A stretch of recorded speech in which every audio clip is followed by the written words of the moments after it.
Beast Mode. Effective January 1st, 1978. All clocks and industrial electromechanics operations will cease. Please contact your assigned account representative for account transfers or contract settlements.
Thank you for holding. Your call is very important. The first available KIE representative will be with you shortly.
Hello, internet people. How you doing today? You doing good?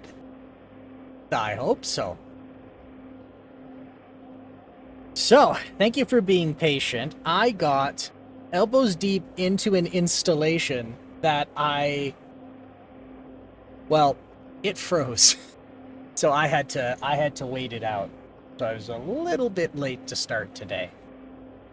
But considering I went an additional, like, what was it, 2.5 to 3 hours yesterday, I can't be really faulted for being a little late.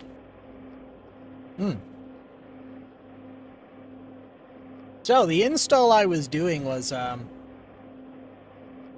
I was looking for development environments because I'm reaching this point where a lot of the stuff I feel like I want to do requires me to write it myself, and I have been so out of the game for so long that I might as well just start from scratch, because the tools I used to use are not only, like, not relevant anymore, they're not even relevant to the platform I use, so I should just start over.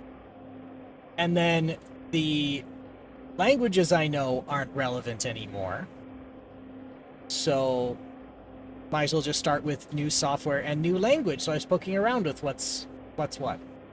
And one of the development environments requires some custom installation to do, so that's what froze.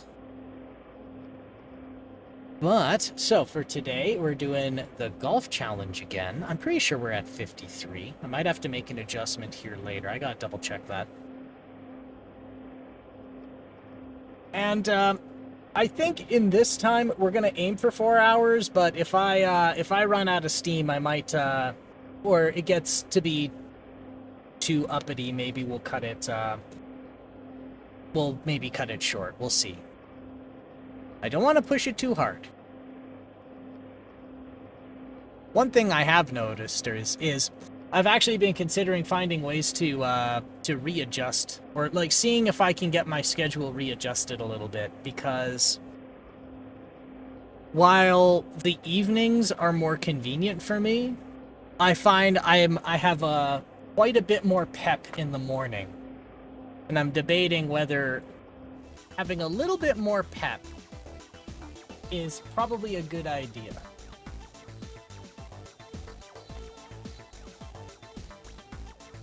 Also, streaming and going straight to bed might not be a good idea for sleep. You know, just things like that to consider. I have a mini crisis in the canteen today. There is no tea. So, all I have on deck right now is a big old stein of water and some wine. So we're gonna be at the, oh my god, the cat clock's acting up. Let's get that sorted here. Shut that down.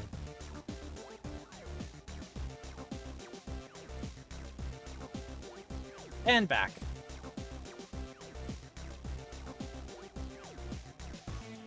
All right. So let's see what's going on with the challenge here. So we're hitting the we're getting lost in the forest of golfs. And what I mean by that is we're hitting this, well, we're in this part of computer games and video games life where the names of games are just like the sport. So there's like not one, not two, not five, not 50, but like many multiple games, all called golf. And so trying to distinguish which is which and like which are re-releases or like minor modifications of previous games is gonna be that's gonna be a large part of this challenge for now, because everything is named golf. Now fortunately, with the archive I pulled from for these like salvage discs, if there was additional information like who published it, that helps differentiate which one is which. But also that doesn't always help, because the same developer, the developer might have used a template which was then used by many others, or alternatively, the same developer might have gone to multiple publishers, which means we're going to be waiting on games for like 5 minutes. And just to find that it's a game we already played. So let me just get to where we were here. Golf. So Commodore Magazine is where we stopped.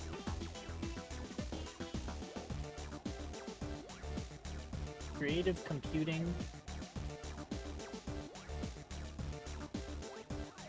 Alright, so let's see. So we have Pourboire, repeat. So we have Golf from 1978 by Creative Computing.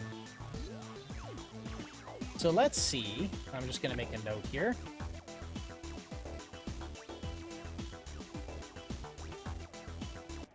And let me get the lights up.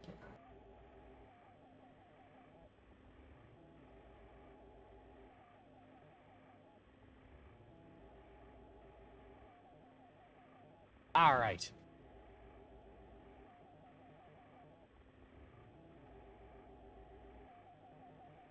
Let me get the hold music up here.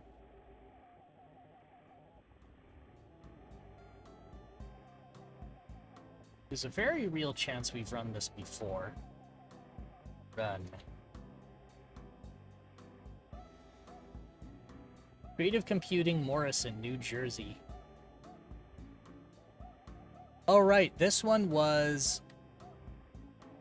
There was one that was unplayable. What is your handicap? 20. Difficulties at golf include 0 hook, 1 slice, 2 poor distance, 4 trap shots, 5 putting. Which one? Only one is your worst. I'm not good in traps.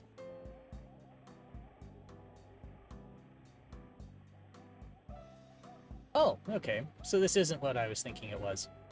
But no, this is a game written in BASIC, and this was in 1978. So something tells me this wasn't written for the Commodore 64. This might have been written for the PET, or the VIC-20 maybe. Alright. Distance, 361 yards, par 4. So we're going to do a 1.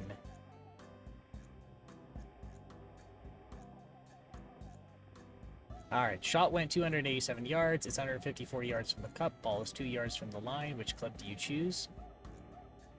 We'll go with 15.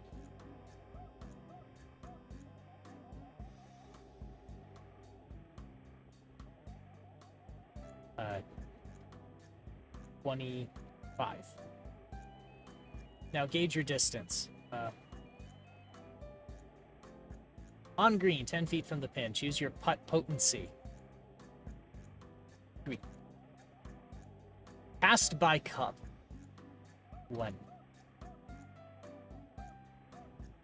Alright, your score on hole 1 was 5. Total par 4 holes are 4. Yes, this is like the most basic of golf you can get.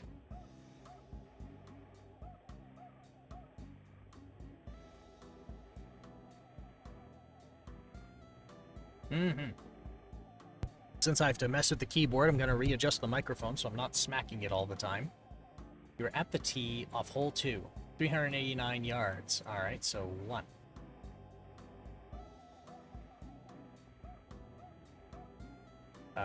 We're going to go 15.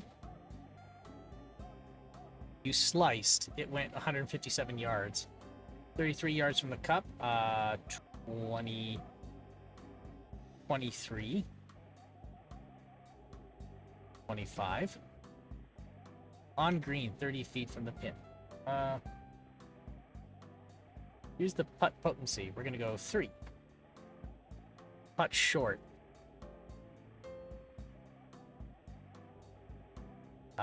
4. 1. All right.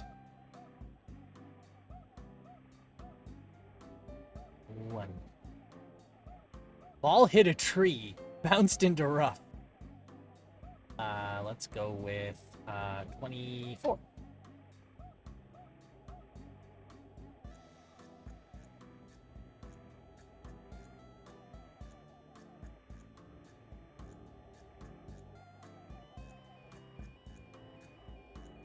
Let's see here. I just gotta make a quick adjustment. Yeah, so I'm thinking if I want to start poking around at programming again, I should choose a tool set and I should choose a language. Now, I don't really, so thinking about it, the 3 most common ones I see are C, Rust, and Python. And I'm not a fan of Python. So I'm not touching C again. Even when I was at the Polytechnic, one of the things when we were doing our microcontroller classes, they were teaching us like don't even use C, man, just use assembly. I know it's extremely important. I know that like most of the important shit a person like relies on day to day is written in C. And I know I could probably learn it. And I wouldn't say I jock code, but some of the stuff I write is brutal. So maybe something that has protections in it is in my best interests. All right, let's see. I am 37 yards from the cup, so we'll go with 22. 20. 15 feet from the pin, 4. Pass by cup, 1. Here we go. 1 wood. No, it's just 1. What club do I choose? 1. 82 yards from the cup. We'll go 26. 50. 45 feet from the pin. Alright, so we'll go with 8. 2. A par, nice going. Yeah! Look at this rip your face off crazy action. Truly, we are in the 21st century. Having like borderline aphantasia is it just adds to the effect right now.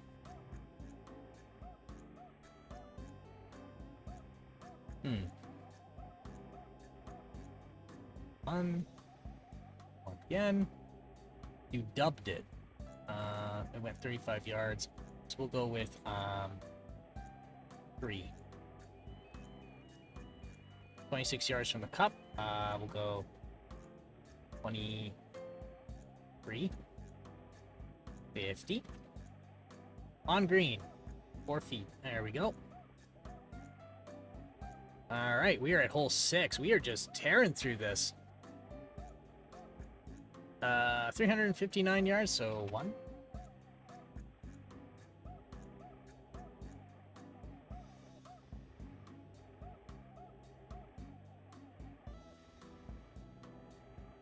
Ball hit a tree.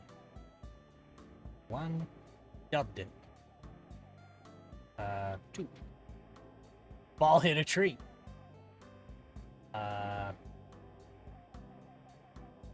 14. Dubbed it. God damn. 11. That club is not in the bag. 15. Ball hit a tree. Man, I am not doing so good here. 25. 50. On green. 5. Score on hole 6 was 7. Par was total par for 6. Holes is 24. Your goal is 33. Keep your head down. You're at the tee off at hole 7. Distance 424 yards. Alright, 1. 200 yards from the cup. 2. Too much club. You're past the hole. You sliced. Shot went 210 yards. 43 yards from the cup. Ball is 47. Oh, okay. In that case, let's go with 23. 50. Too much club. You passed the hole. It went 87 yards. 23. 25. On green. 4. Alright, we're at hole 8. We're almost halfway through this. What club do you choose? 1 wood. Ball 60 yards offline in adjacent fairway.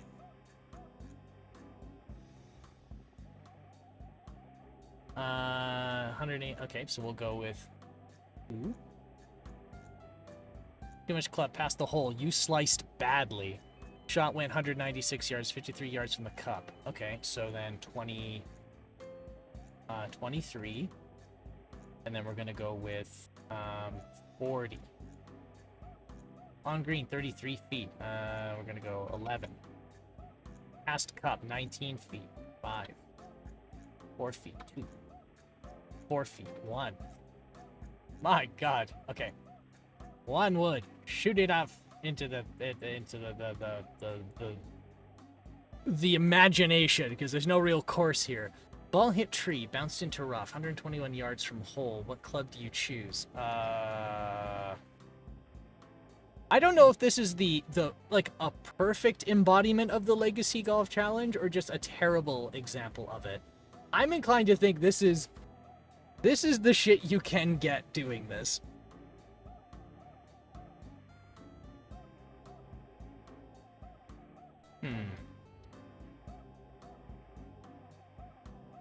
You're at the tee off hole 9. Alright, let's see. What club do you choose? 1. Ball hit a tree. Let's go with 14. Dubbed it. 35 yards, 86 yards. Alright, so that means 23. Full power.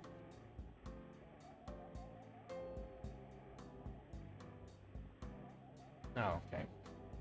23, 50%. Shot went 0 yards.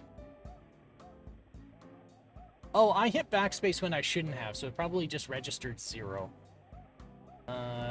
What shot do I choose? 23. 50. Okay. 25. Alright, 25 is my 20. On green, 10 feet from the pin. 4.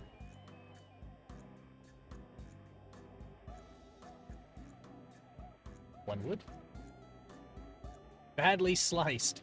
Shot went out of bounds. Penalty stroke assessed. Hit from previous location. What club do you choose? One wood. It's making me hit from the tee. Shot went 223 yards. It's 186 yards from the cup. Ball is 58 yards offline in the fairway. Offline in fairway. Let's see here. What club do I choose? I'm going to go with 14. 47 yards from the cup. All right, so 25 at 40%. 5.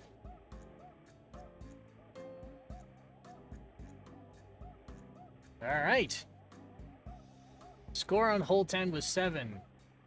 Total par for hole 10. Hole is 39. Holes is 39. Your total is 59. Keep your head down. Yeah, fuck you too, basic game. This game is literally basic. It is written in basic. What club do you choose? 1.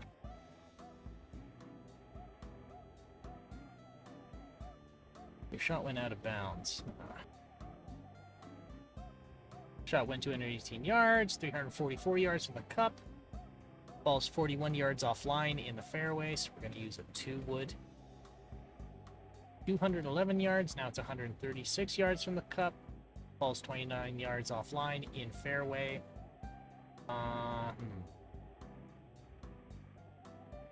15. Too much club, you're past the hole. On green, 60 feet from the pin. Wait. Too much club, you're past the hole, but I'm on the green 60 feet away. Oh, okay, well I shot past it but I'm still on the green. Okay, so then we're gonna go 13.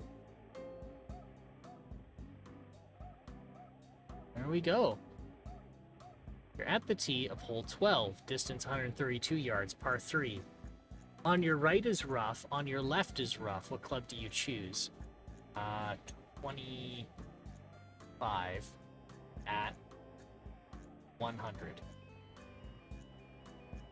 Too much club, you're past the hole. You sliced, shot went 135 yards, 35 yards in the cup.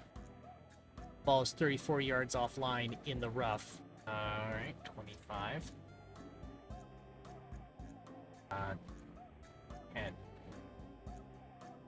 Shot went 14 yards, 21 yards from the cup. Okay, so 25. 25. 4 feet from the pin. Your total is 69. You're at the tee off hole 13. Very lucky. Distance 357 yards, par 4. On your right is an adjacent fairway. On your left is an adjacent fairway. I am going to cause a concussion to someone on this course. You slightly... You sliced. Shot went 227 yards. It's 136 yards from the cup. Ball is 41 yards offline in adjacent fairway. What club do you choose? We're going to go with 25 at 80%. On green, 42 feet from the pin. Oh, God. Pass by cup. Oh, shit. 6. 3. 1. All right. You're at the tee off hole 14, distance 294 yards, par 4. On your right is rough, on your left is adjacent fairway.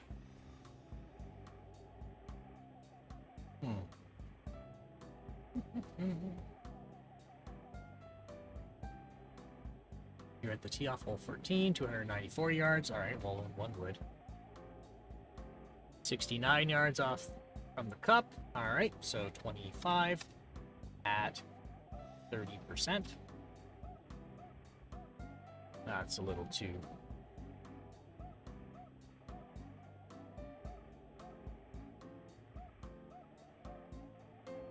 Hold it. Score on hole 14 was 4. Total par for 14. Holes is 55. Your total is 79. A par. Nice going. All right. Go with 1. Ball hit tree. Bounce into rough. 11. That club is not in the bag. 12. Dubbed it. 15. Ball hit tree. Bounce into rough. 13. Dubbed it. 20. Shot went 109 yards. It's 146 yards from the cup. All right, now we can do 11. Sorry, 13. Dubbed it. All right, 15. Ball hit tree, bounced into rough. My God. 36 yards from hole. Okay, 25.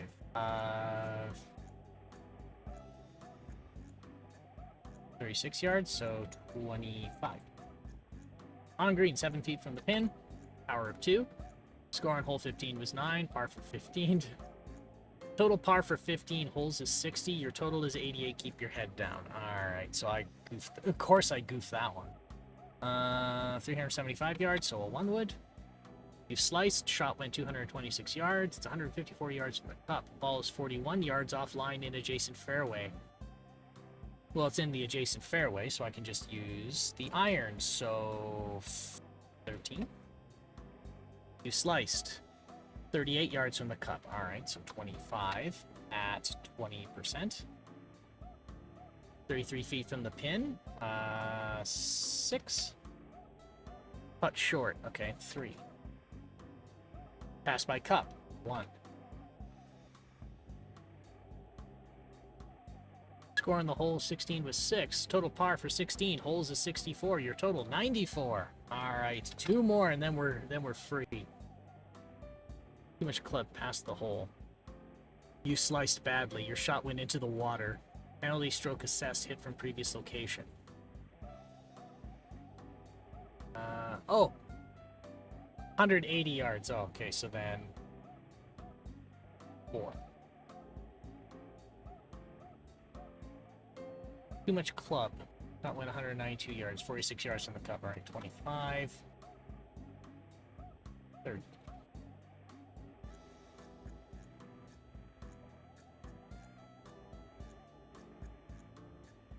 Alright, on green, 21 feet from the pin. 4. Putt short. 2. Alright. Last one. 550 yards. 1 wood. Ball hit tree. Bounce into rough. 475 yards from hole. Fantastic. 21. 100. Shot went 170 yards. 305 yards from the cup. In fairway. Ball hit tree. Wow. Fantastic. The best having a great time. All hit tree, bounce into rough, 230 yards from hole. Okay, 20... 21. 100. Shot went 175 yards. Alright, 25. 30. On green, 33 feet from the pin, so 5. No, 3. Alright. Your score on hole 18 was 7. Total par for hole 18. Holes is 72. Total is 107. And it just dropped us down to basic. Alright, so that was golf from 1978 by Creative Computing. Truly the latest and greatest in computing technology. Alright, so let's see. We've got golf from Atari. We did that one. We have one from Golf 1984, Big K. Let's see here.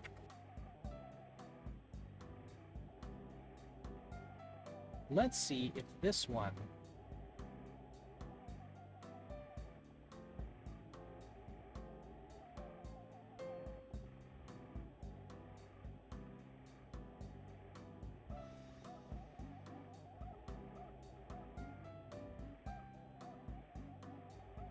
Let's let it load.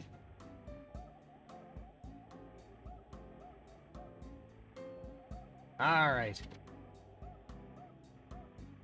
Welcome to the links. This is an 18-hole course of professional standards. Okay, so I have actually played this one before. What is your handicap? 20. Yep. Your worst. Crap shots. Yeah, this is one we've played before. So that is disqualified.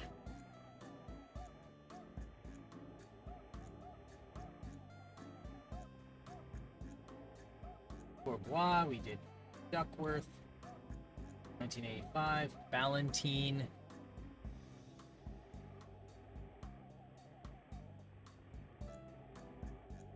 Ballantine Books, we've done that one as well. 1985, Markton Technic.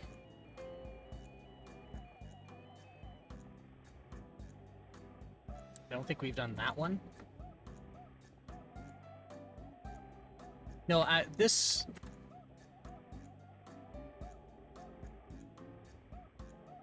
Actually, you know what? I recall us doing this one, but my memory's also faulty.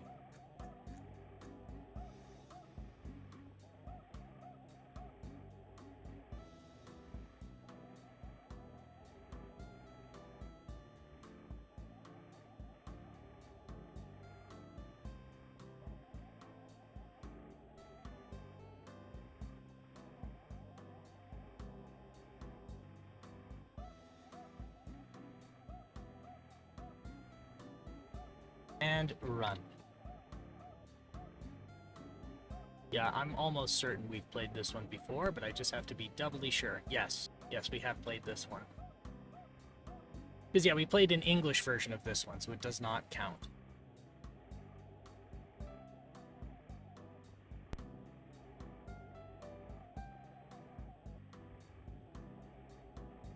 Okay. Edge Bossy said we did that one. Golf from Anco. Golf Anco. I don't think we've loaded this one.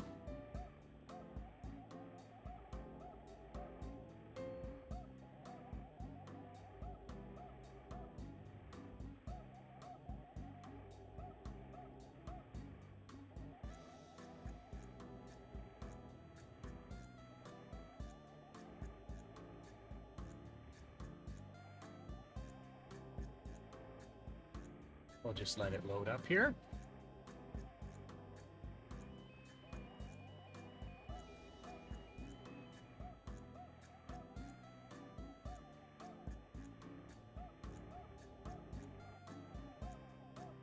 Still plugging away here.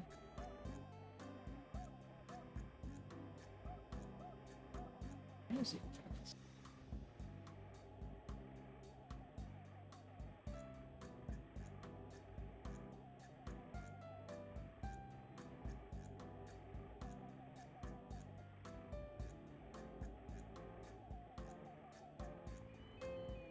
I usually keep it like frigid cold in here. I find that most comfortable. But now I'm reaching this point where it's like, why is it? It's still below room temperature, and I'm like, man, it's too warm in here.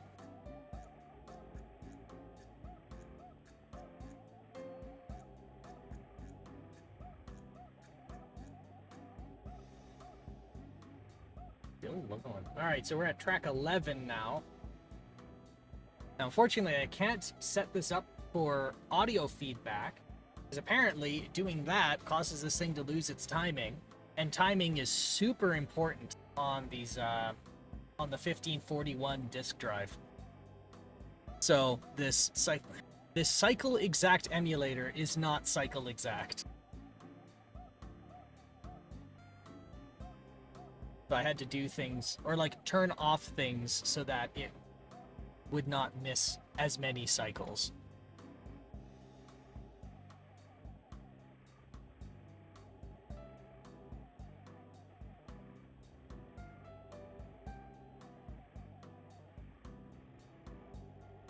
Alright. I heard a pop, which means it's gonna do something with the SID chip.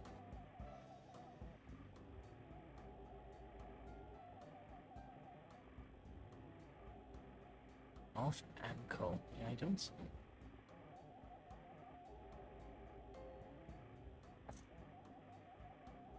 Load a course on this tape.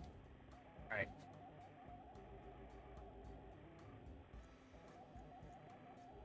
That rings a bell. This does ring a bell. I think we have played this one before. Let's go with Fairport North.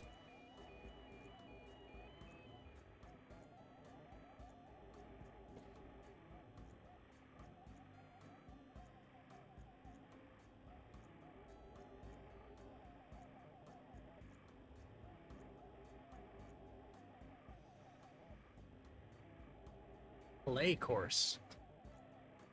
This draws what I think it is. Which hole would you like to start with?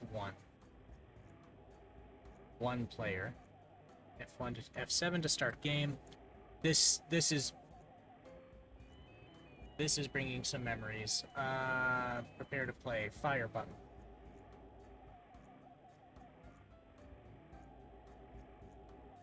Yep, we have absolutely played this before, and I wouldn't say it drove me batty, but you know what? It did drive me nuts. Okay, Commodore Magazine. We did buttons. Alright. Commodore Magazine, then we had an unmarked one. Golf St. Andrews. Did we do... Okay, so we did St. Andrews Golf already. We did Golf 3D already. Golf 64 style. We did already. Golf Camp. Okay, we did not do Golf Camp by Logica 2000. So, Golf Camp Logica 2000. We're gonna choose that one.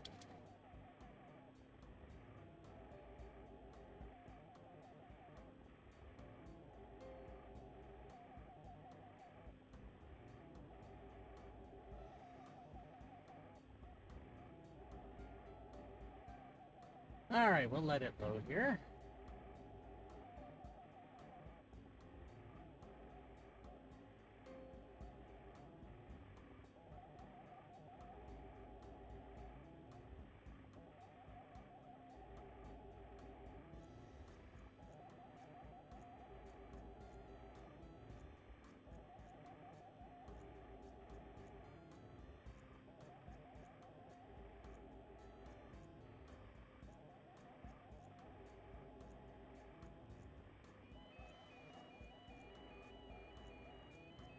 Okay, well, I guess what I'll do is turn this back up here. Not I guess, I shall do so.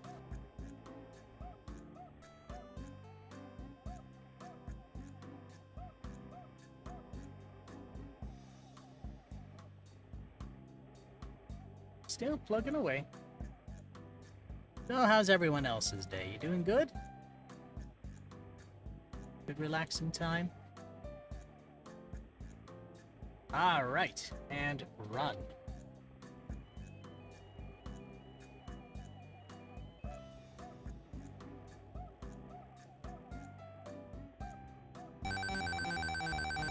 Yep, we have played this one. Oh, but now this is in English, not French.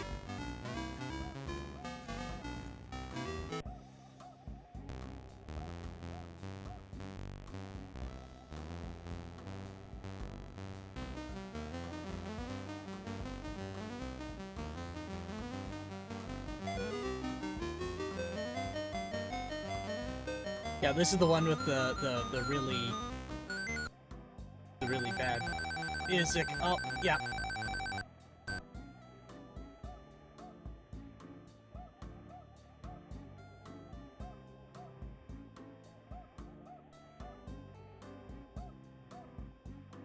And it's got some old in there, so we'll just do that to drop us back to basic.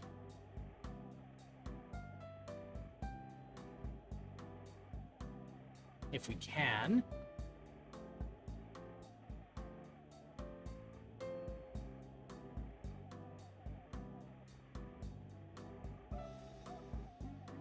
Uh-oh.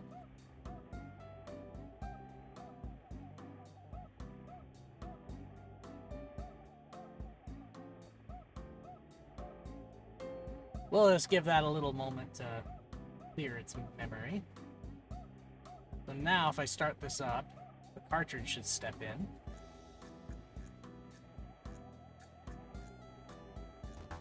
Yep. Now, if I do exit, this should drop me to basic.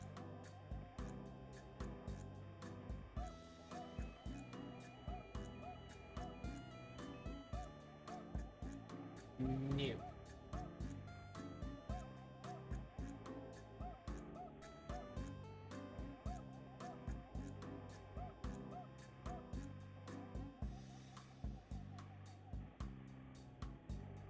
No, we'll just give it a few more minutes for the memory to clear. This happens sometimes. When a game loads, sometimes... Now, like the theory of operation when you start up cold, I still haven't quite wrapped my head around.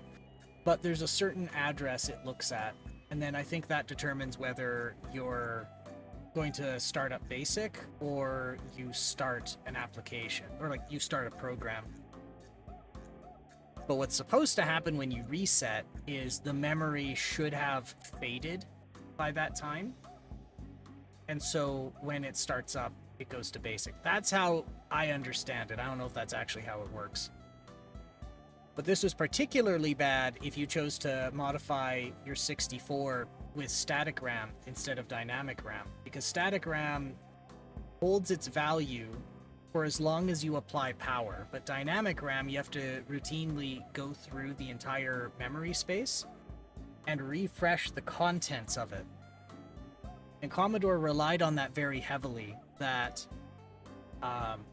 it relied on the fact that the memory had to be constantly refreshed.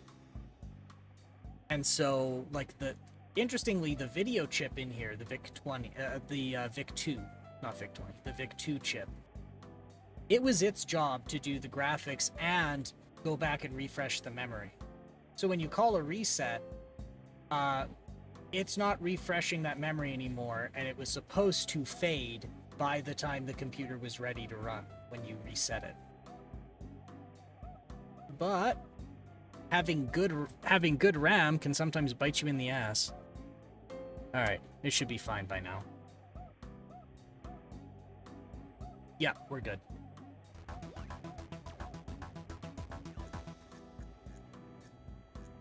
Okay, golf construction set. So we did try and run this before off, we tried to run it before off cartridge, but it required a disc to play. And golf construction set. Do we have side B? Yes, we do. Okay. So we're gonna add, down, add. Okay. So we should be able to go back and retry golf construction set now. So we'll start that up.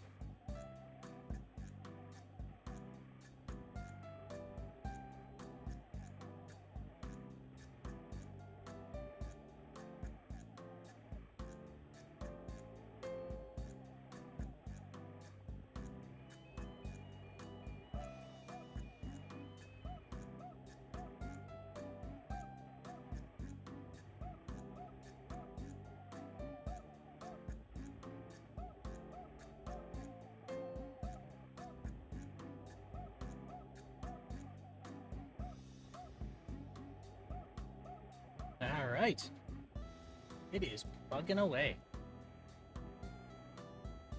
Okay, so how many did we actually get to do? So golf camp does not apply.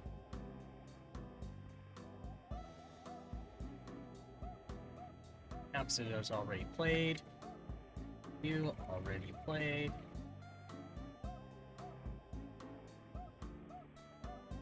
So I think we managed to only do creative computing.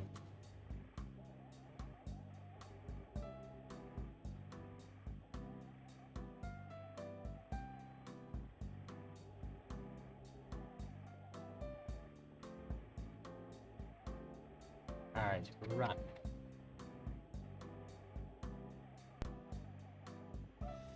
Mm-hmm.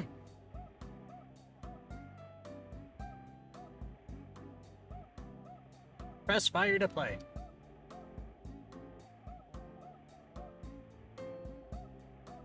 Oh.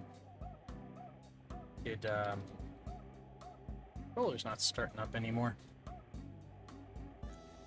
Oh, there we go. Loose connection.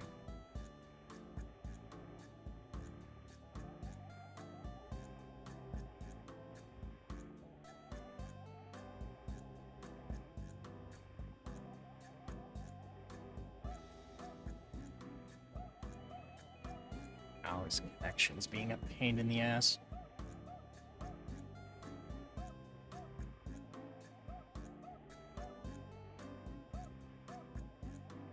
There we go. Play game. Play new game. Tournament play. One player. Your player's names. H-E-N-R-Y. Go. Load saved handicap. No. No. Select course. Insert course disc and press fire. So that should be disc 2.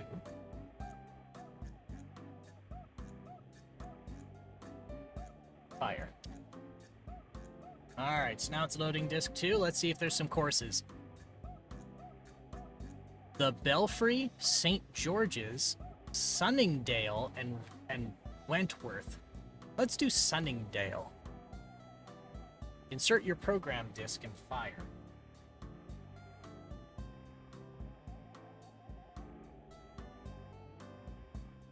Select conditions, predefined.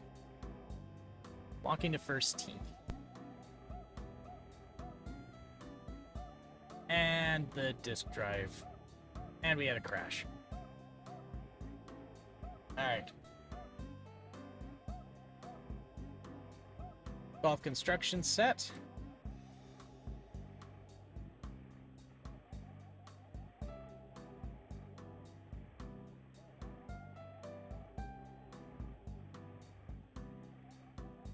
Okay.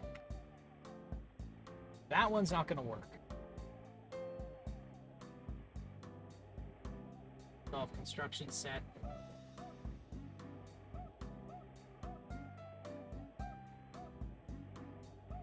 $1985. Okay. And they have a second one in here. So maybe that one's got a patch.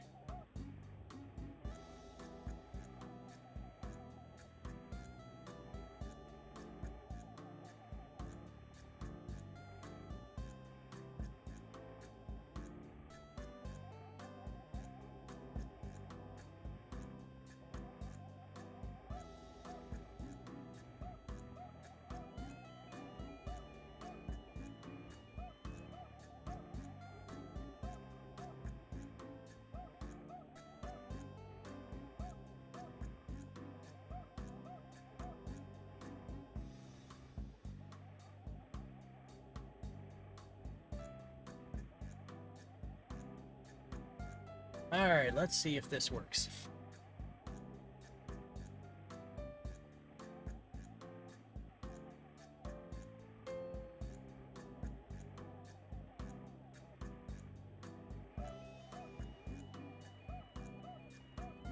Run. Syntax error. God.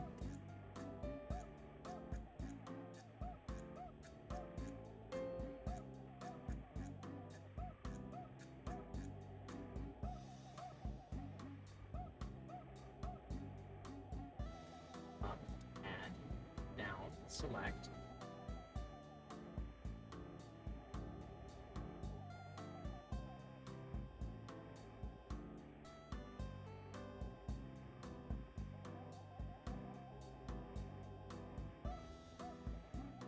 Let's see, what else is going on here?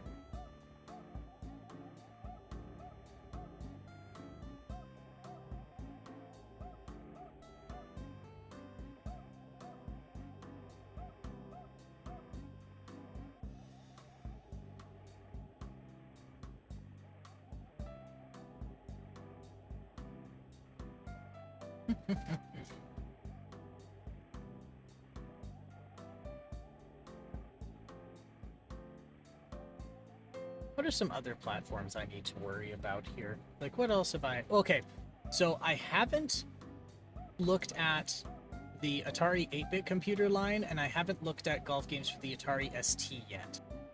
So those are... I'm a little worried about what other platforms I can do at the moment. Okay, play game. Play a new game. Tournament play.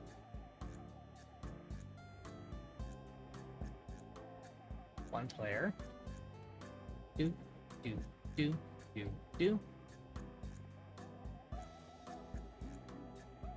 No handicap. Insert course disc. Alright. Down. And fire.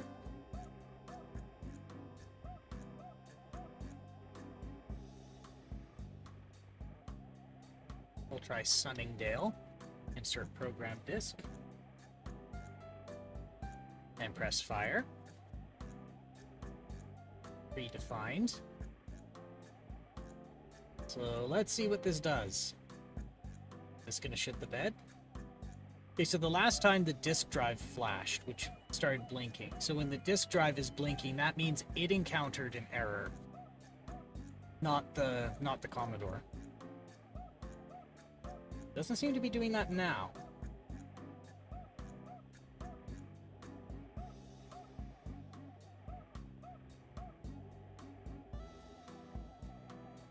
So one last chance to play golf construction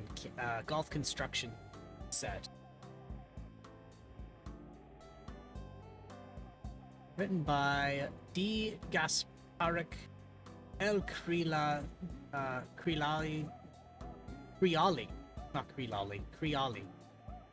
L. Martin Fay, G. Merez, and G. Sikra in Hungary. Okay, this is looking better already, because the track numbers are changing. So it's probably just a bad copy.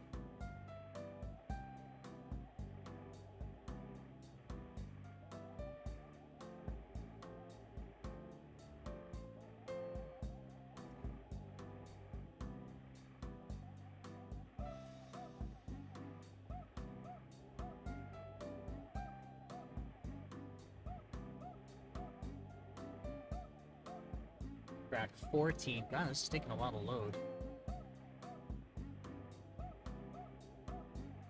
This might take an absurdly long time.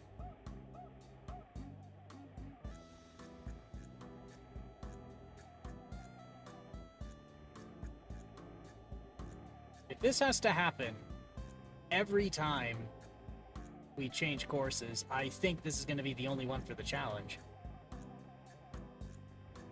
Insert your course disk.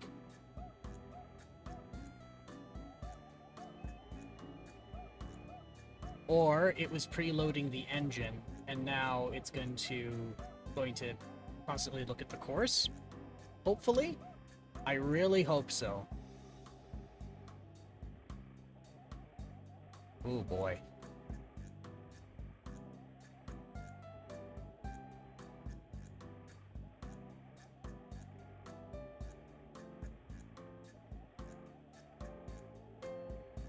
Henry clubs to leave. Okay.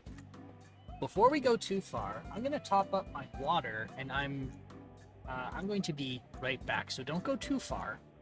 I'm going to put the standby on.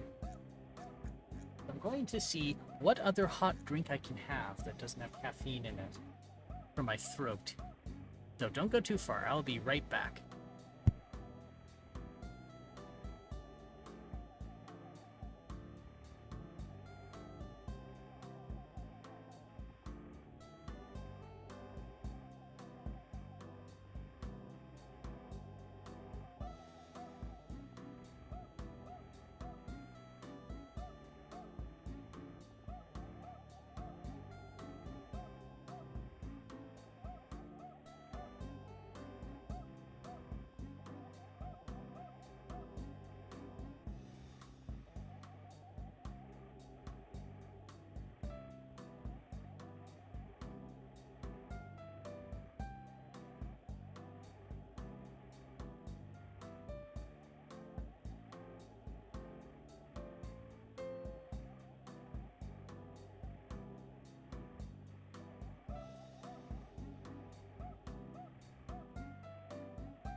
Well, I was not able to find anything that I could, boil in water to make a drink out of, but that's fine. That's fine.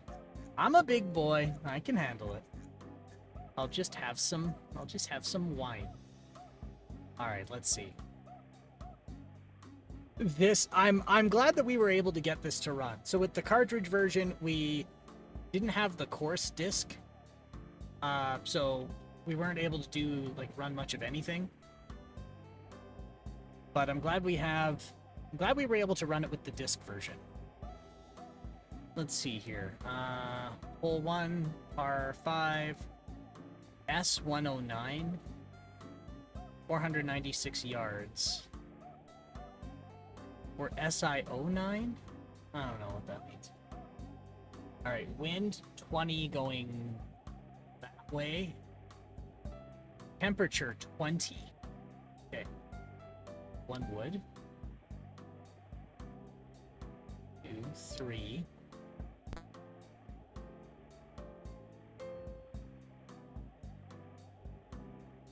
Fire to continue.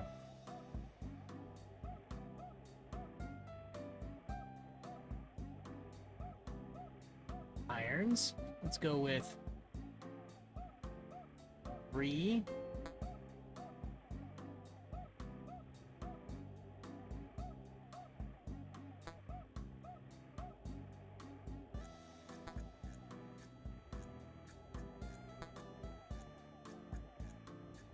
Aim, loft, fade, club, shot. Same with cursor. Okay. Shot.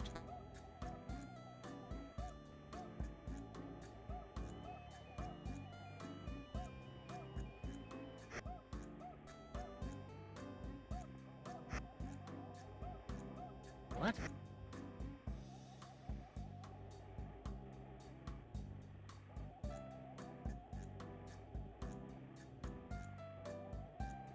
Fire to continue.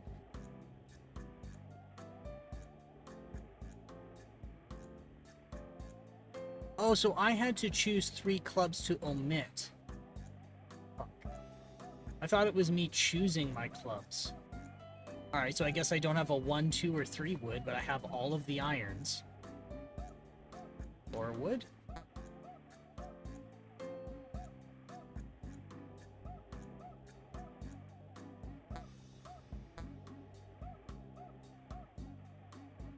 Shot.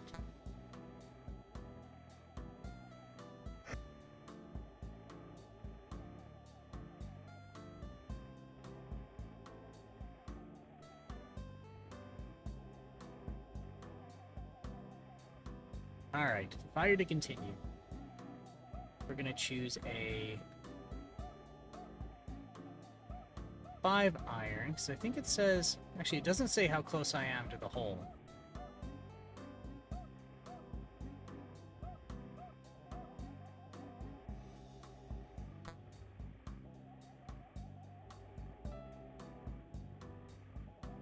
That should do.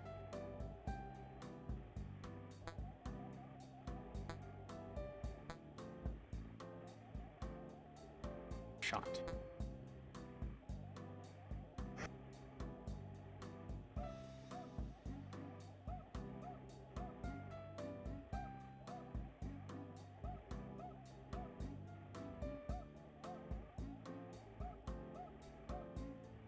We're gonna use a pitch wedge.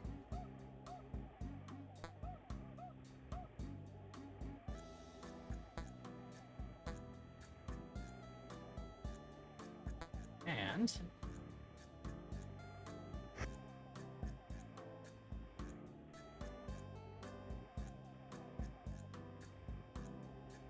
okay.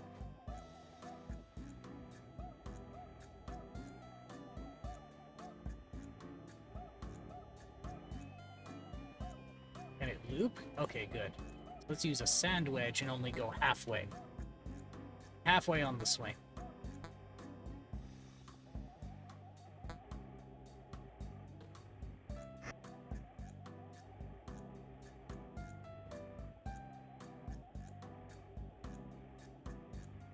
Hey, pretty close to the green. Actually, this is a very robust, well, not a very robust, this is a very advanced golf game.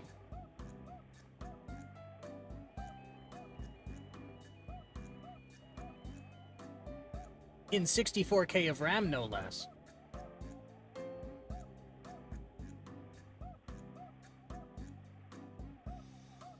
Putter.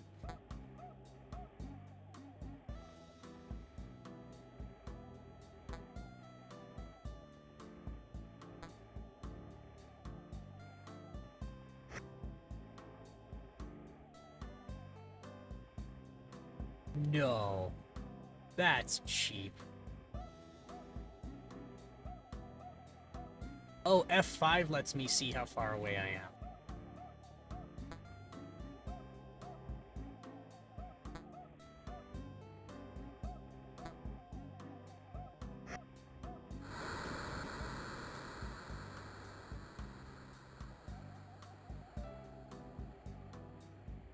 Save? No.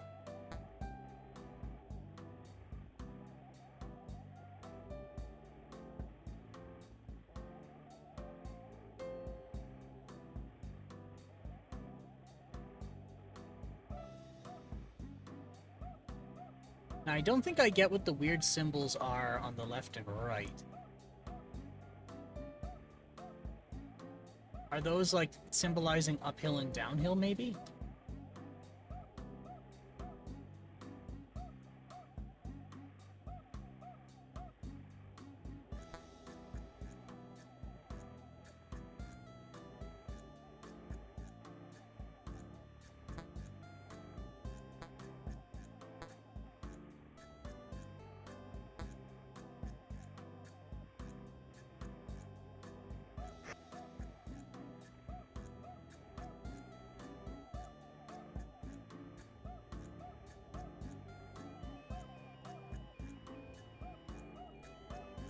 Alright. 1 iron should do.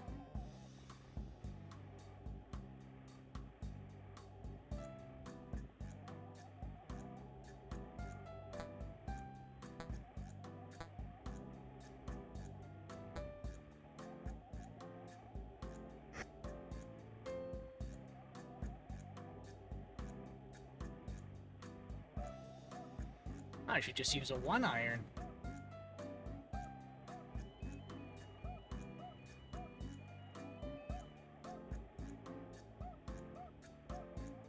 Sand wedge at, I don't know, half power? Half power sounds right.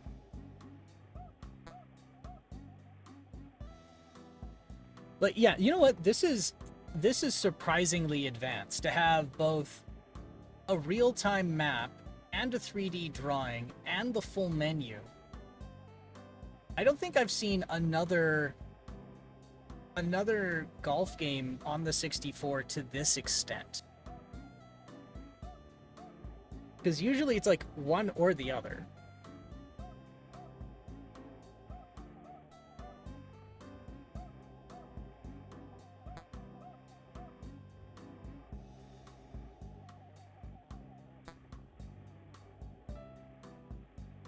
Alright, shot.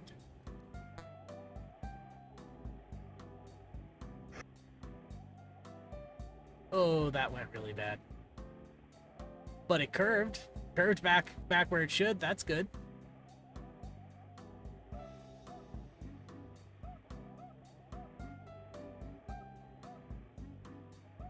Alright.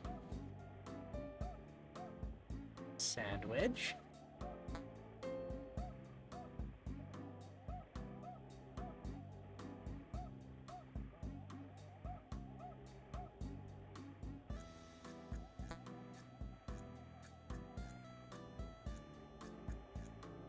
Let's see. We can have a little bit of a pop.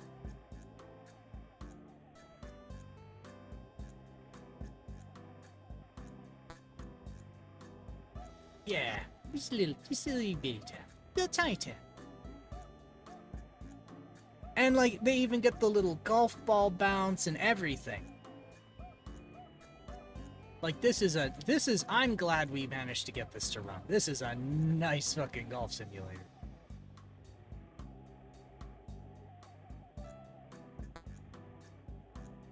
And you can make your own golf course, too. Golf construction kit.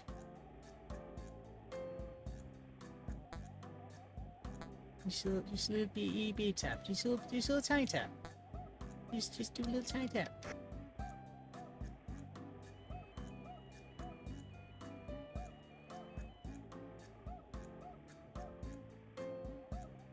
Alright. Fire to continue.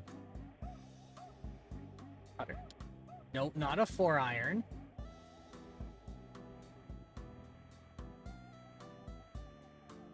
Okay, well, I guess we're using a 4 iron. Oh no, we can choose the club.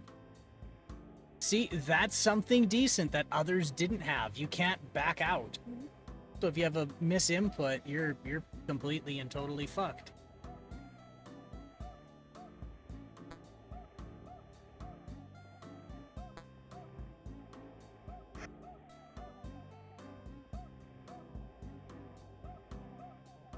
Why did it curve? Oh! There's a symbol on screen saying that. Symbol on the left says it's sloping to the left, and the symbol on the right says it's sloping up.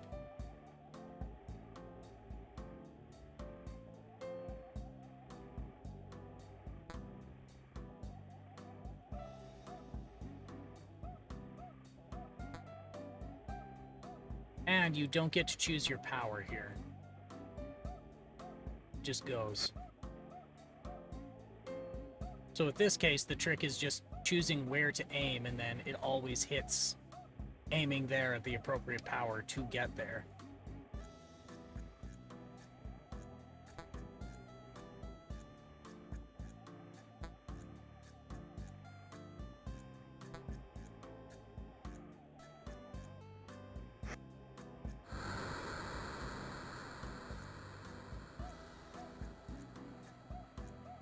Okay, don't save.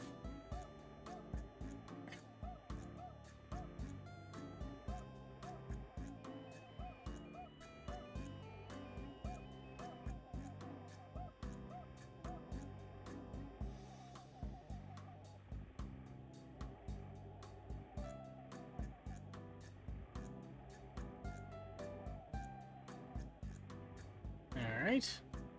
1 iron. Just do a little tiny adjustment. And we'll give it a walloping.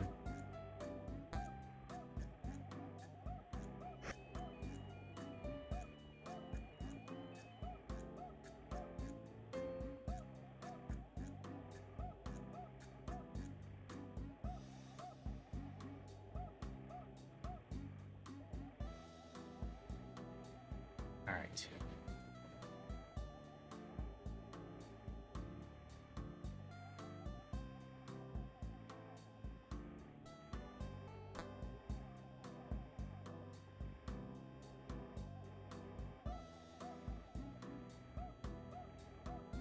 And we'll go to, I don't know, 75% of the way? That's good.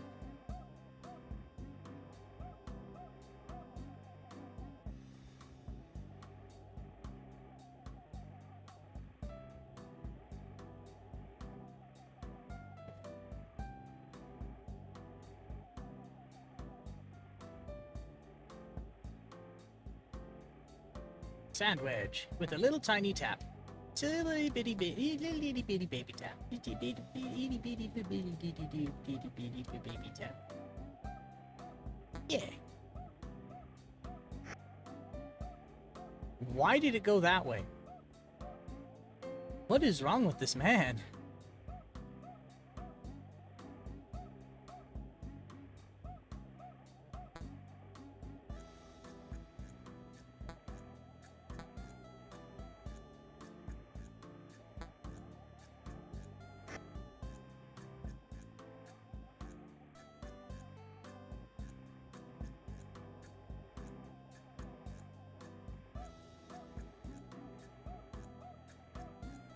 All right.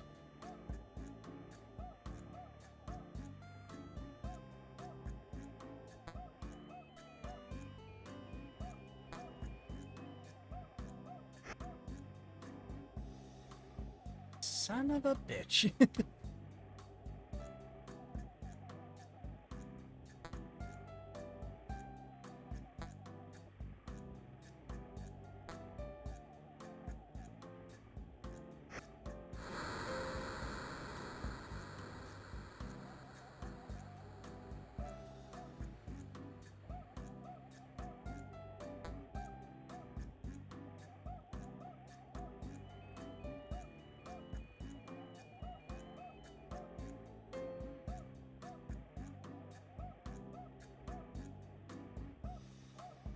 So after a lot of digging around, I think last week on Saturday, I was talking about some Game Boy Unix ROM I found many moons ago.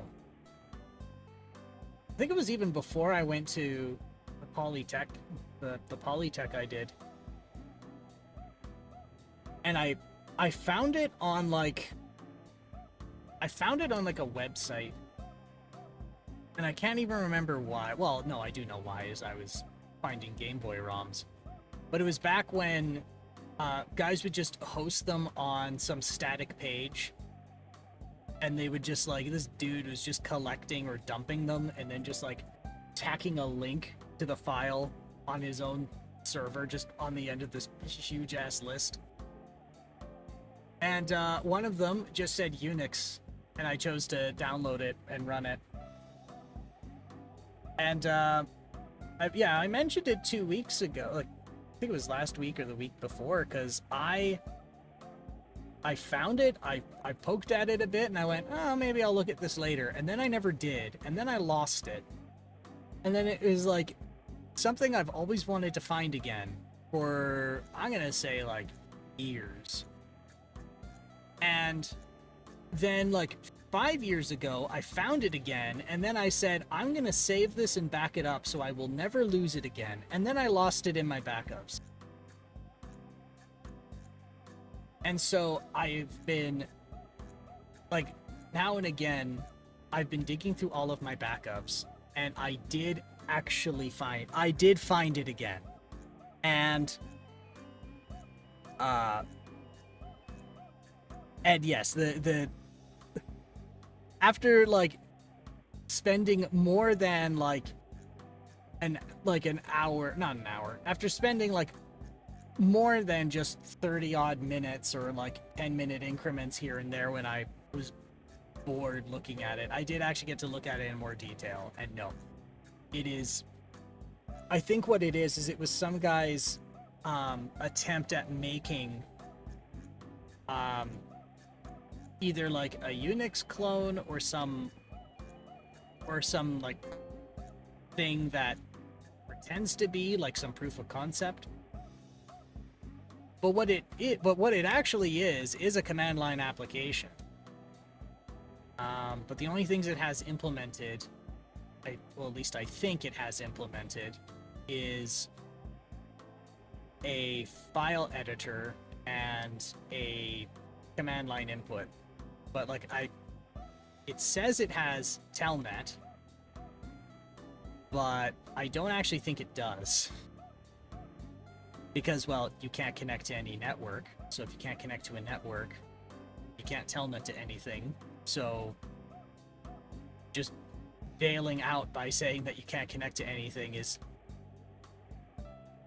expected. But nevertheless, I'm glad I found it again. But I did get it to a fella who came by to visit at L:Q. But I don't know what he's gonna do with it. Maybe just look at it and go, "Huh, that's neat," and then do the same thing I did. Or decompile it. That sounds like something you would do. Actually, I don't know what the rules of engagement are for decompiling that, because it is listed as public domain. So, I mean, it is likely that you could get away with like decompiling it to look at it and seeing if it's actually implementing things like file access and like a command line interpreter.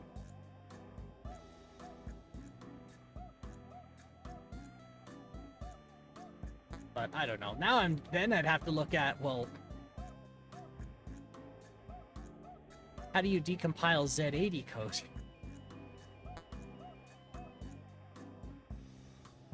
How do you compile and like run that through a debugger to figure out how it runs?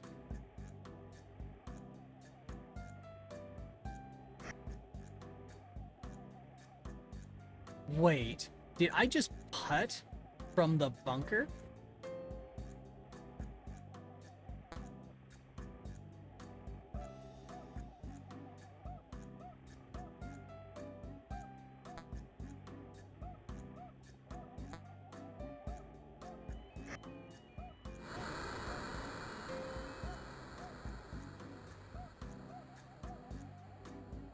Oh yes, and someone else was very in his community was real cool, a real cool cat, and decided when we were talking about Game Boy Advance Unix, well, somebody has apparently picked that up and continued running with it. So there is a more modern build of it. There's actually a compiled ROM for it too. So I'm interested to see what that's like, because I did fetch a copy of that. I just haven't had the time to run it.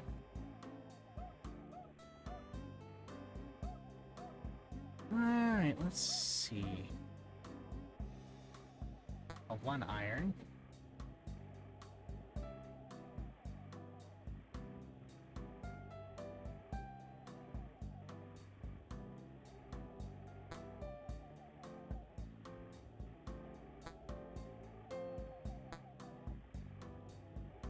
And shoot. And whoop-pow. So is it that if you do a full swing, it just botches, is that what it is?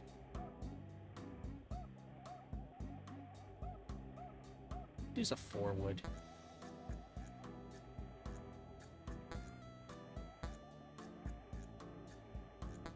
Let's see.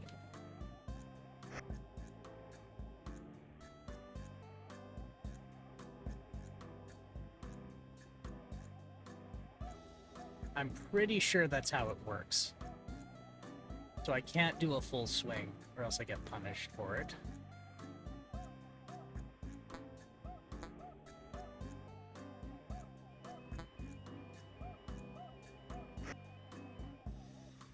Yeah.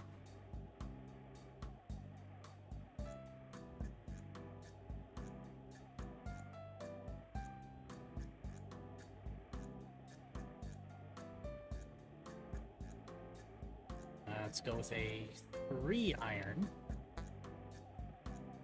Okay, so full swings cause inaccuracy.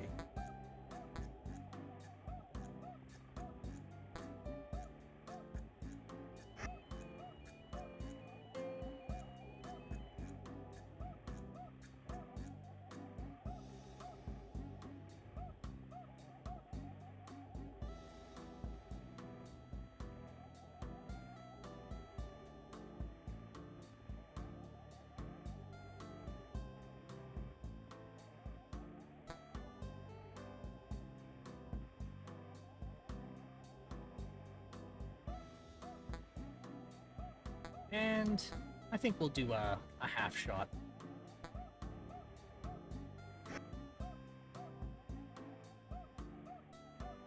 Yeah, that wasn't a half shot, but...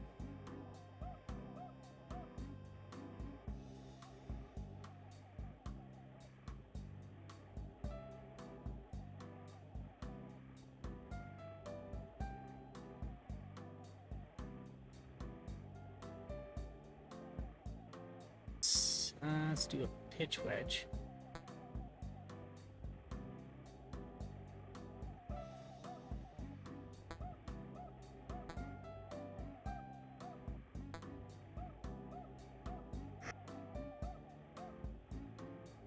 There.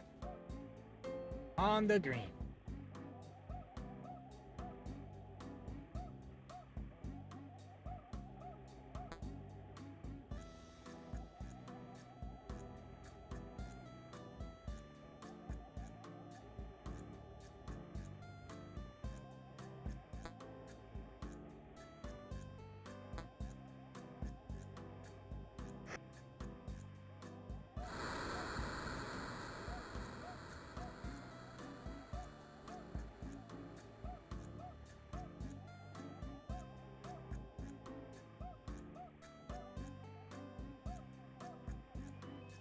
Save? No.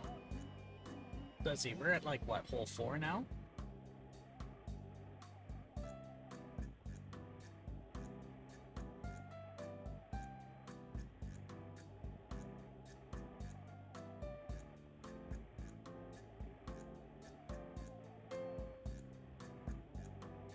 Alright. Hole 6. Oh, I'm at hole 6. Man, this is... I'm losing track of time already. Let's use the 1 iron.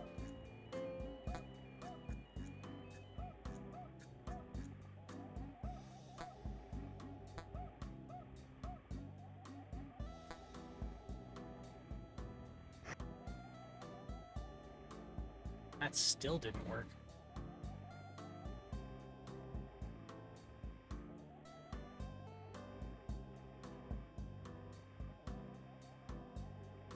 Forward.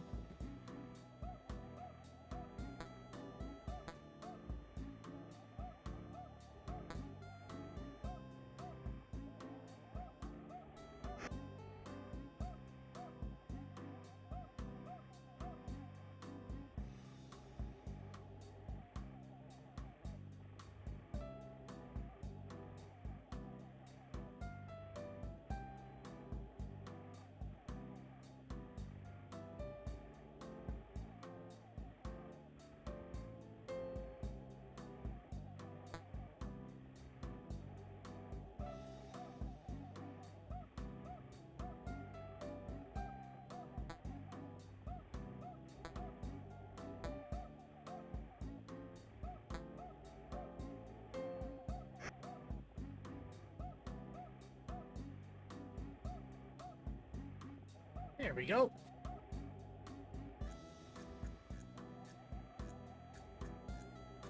Well, okay, so it's recommending a sandwich.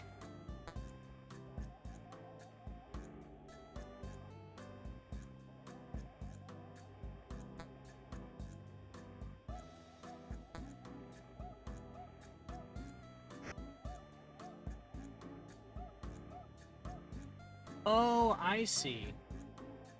Okay. So when you're in putting mode, you don't get a power meter. It doesn't matter what club you're using.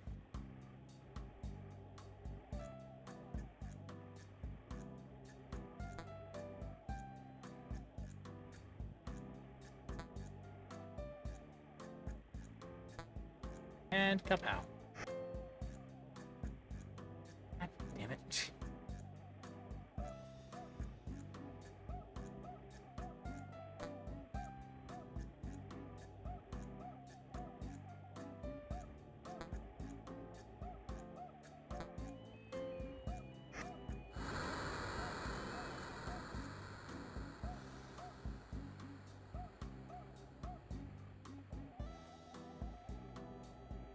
Save? No. Alright, hole 7.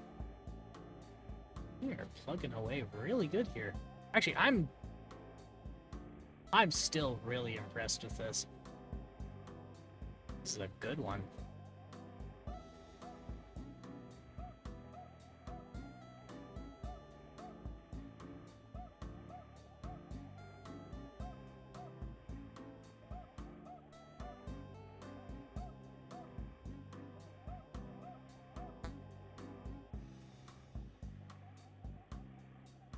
Alright, so aim for there.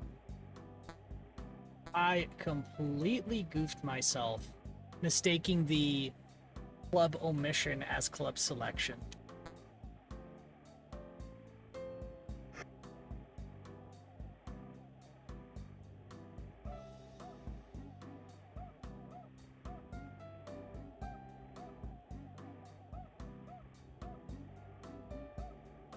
Okay, so we're gonna do a 2 iron here. We'll take a crack at this.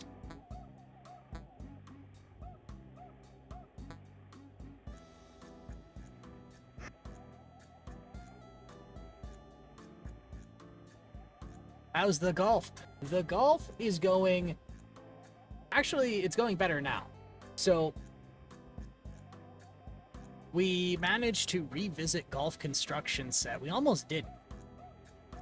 Because the, when we tried it on cartridge, we didn't have the course discs to play. And then when we got to the discs, we tried to do the, we tried to load it the first time and it crashed out. But then it looks like there's a second copy, so it's either a cracked or patched copy, and that one seems to run. So after a bit of finagling, it's loaded, and it's actually very impressive for what it is.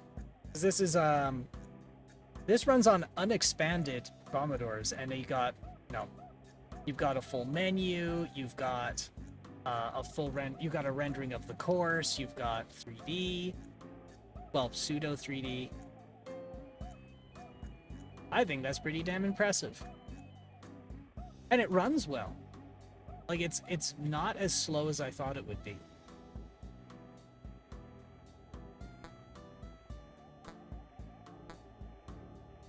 And it's not getting unstable either.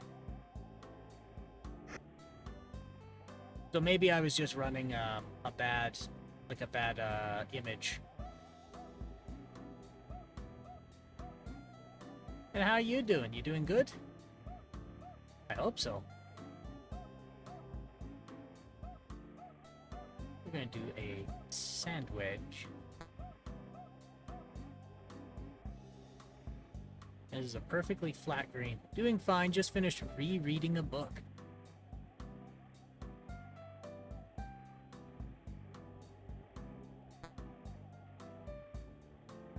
A book, hey?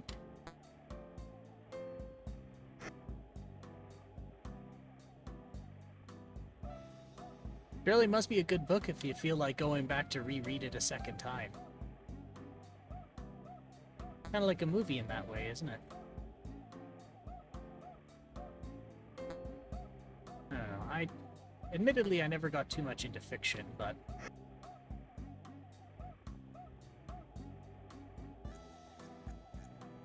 But, I mean... What am I trying to say here?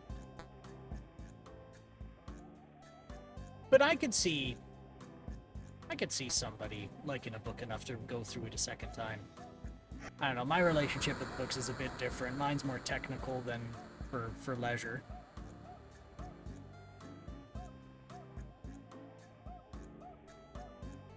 Actually, no, I've mentioned that to you. Or I don't know why I'm repeating myself. But what was the book?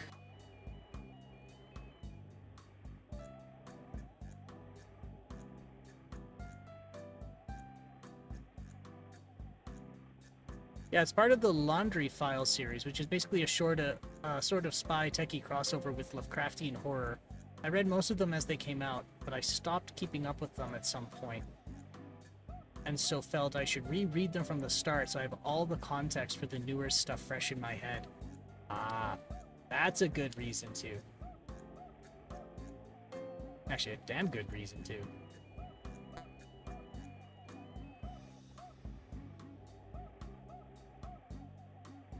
I'd forget a lot. I'd forget a lot too.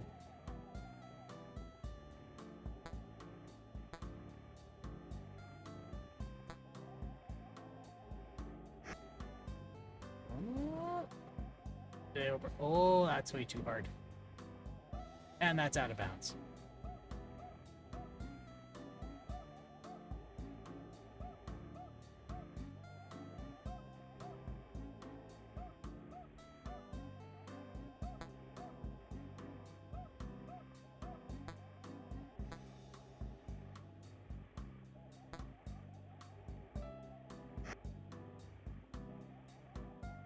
Well, I have a set of books I've read many, many times. Ian Banks, rest in peace, culture novels. I think I've read each of them at least 6 times, maybe more. 1632 by Eric Flint, I've definitely read at least 6 or 7 times.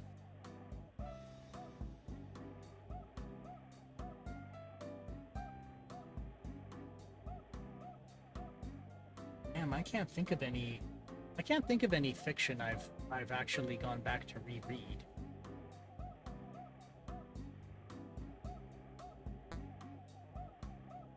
But surely they must be good if you're going back to reread them.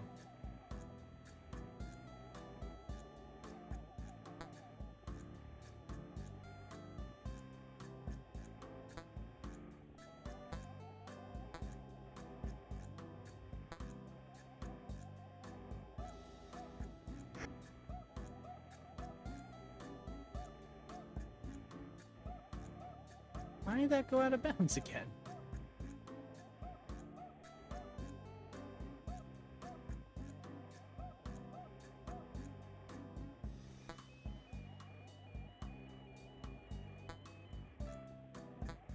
Alright. We're gonna go a little bit harder.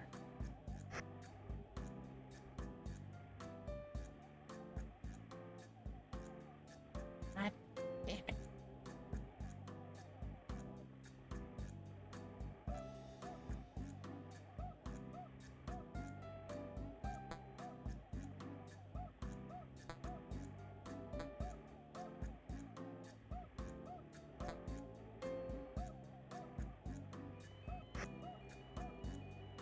Okay, that should do it.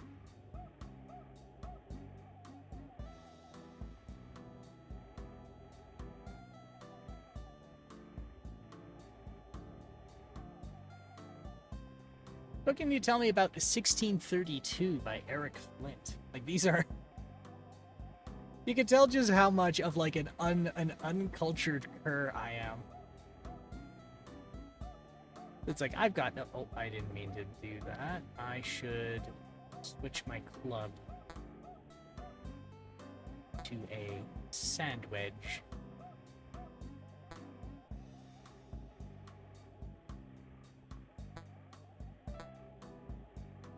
And shot.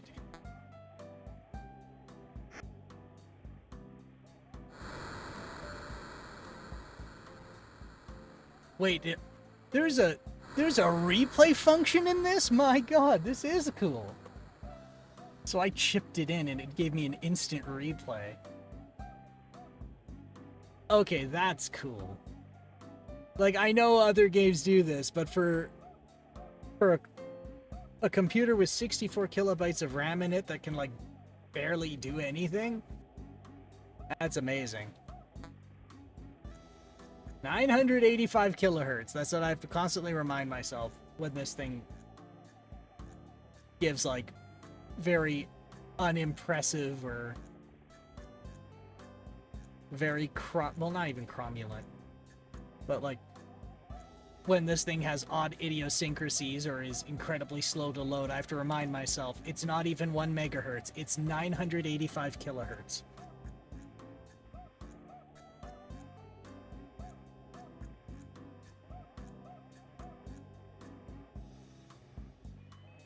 That series is massive, actually, and super interesting. A small mining town in West Virginia in late 1999 gets transported wholesale back to the middle of the Germanies. There was no Germany at the time, in 1631. Other than the precipitating hand-wavy science fiction premise, from that point on it's hard fiction. Lots of historical characters, lots of divergences, and get more and more massive as the series goes on.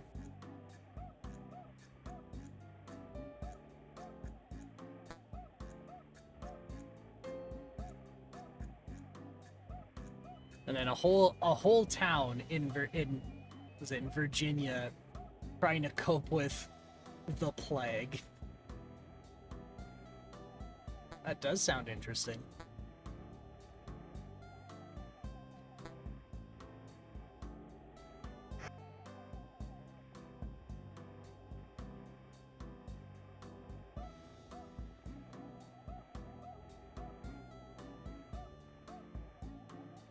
Actually, when was the plague?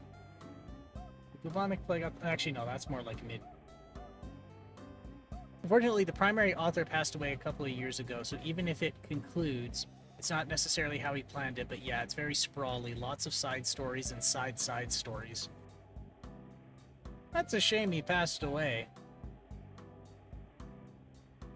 So he didn't get to wrap it up. The Black Death wasn't at that time, but there were still lowercase p plagues all the time. That certainly factors into the story.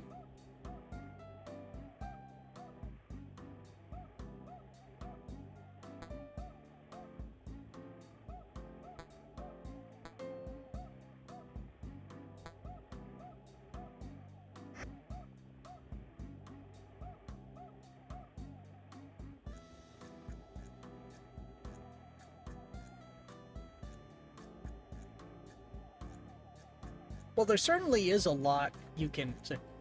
Not the first book specifically, but they quickly work at trying to reinvent antibiotics, and you know everything else, too.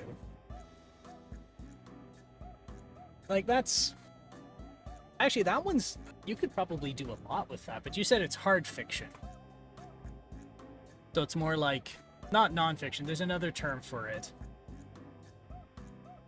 When you, And it's not historical fiction either. There's a special term for fiction that stays within, like, firmly planted in, like, in reality.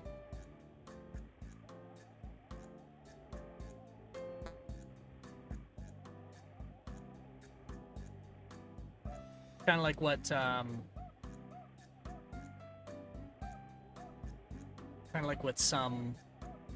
like, horrors, kind of like horrors do.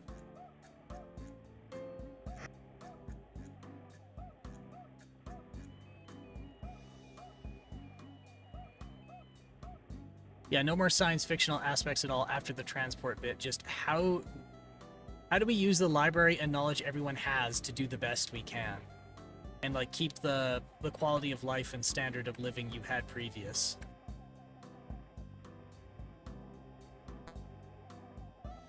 Actually, that reminds me of the book the guy who writes XKCD wrote, which describes... is like a tongue-in-cheek reference guide for this exact scenario. Like, was it like the time traveler? How to invent everything. Yeah, that's what it's called. How to invent everything. And it's a similar concept of you get transported back to like the start of civilization. How do you invent everything so you can, like, yeah, what was it? Your time machine broke down. You're at the start of civilization. How do you invent everything you need to get back to get your time machine started again?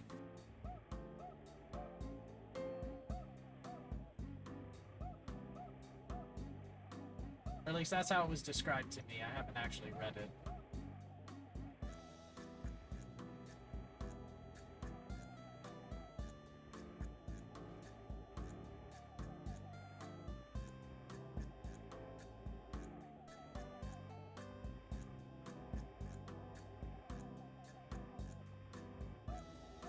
Oh boy, did I get it? Okay.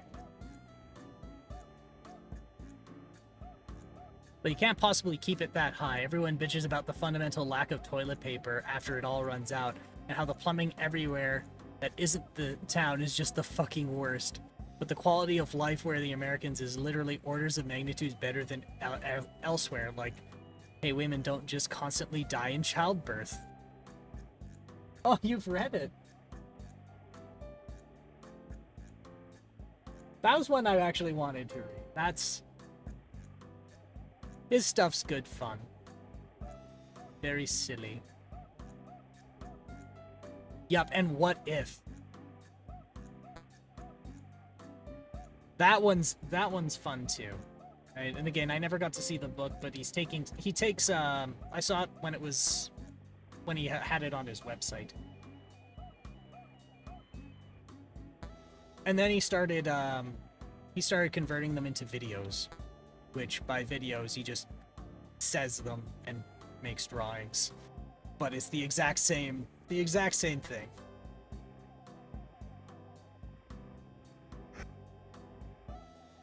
What? Makes great mouth noises for all the sound effects, yes. Which makes it even better. I never thought that I would need a swoosh with my reading. Mouth swooshes with my reading, but somehow that does actually make it better.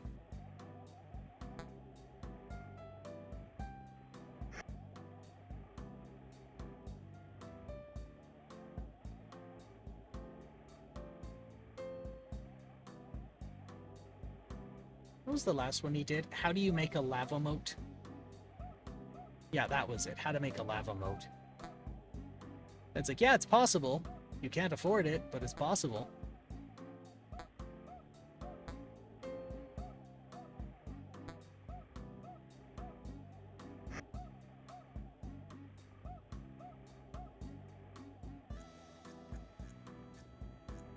Actually, it circles back to something my old director of technology used to tell me. He used to deadass tell potential customers for like IT support contracts. He's like, I can do anything in this world you ask me to do. And everyone looks at him, like, no, you can't. He's like, I absolutely can. Like, no. Like, yeah. You can ask for anything in this world from me, and I can do it. I can do anything in this world you want. The thing is, you can't afford it. Do you want internet access on the moon? I'll get you internet access on the moon. You cannot afford internet access on the moon. Everything you want in this life is an invoice away. It's whether or not you can pay for it.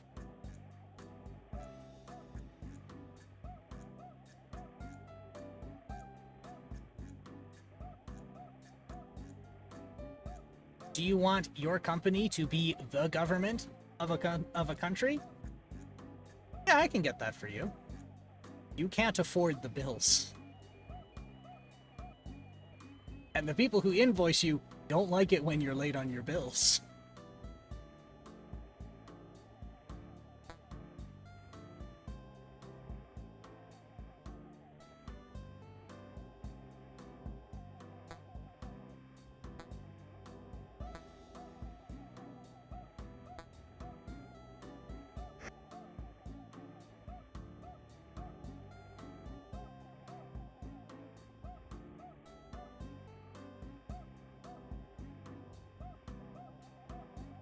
So I made a bad life choice today, last night. Actually, no, was it last night?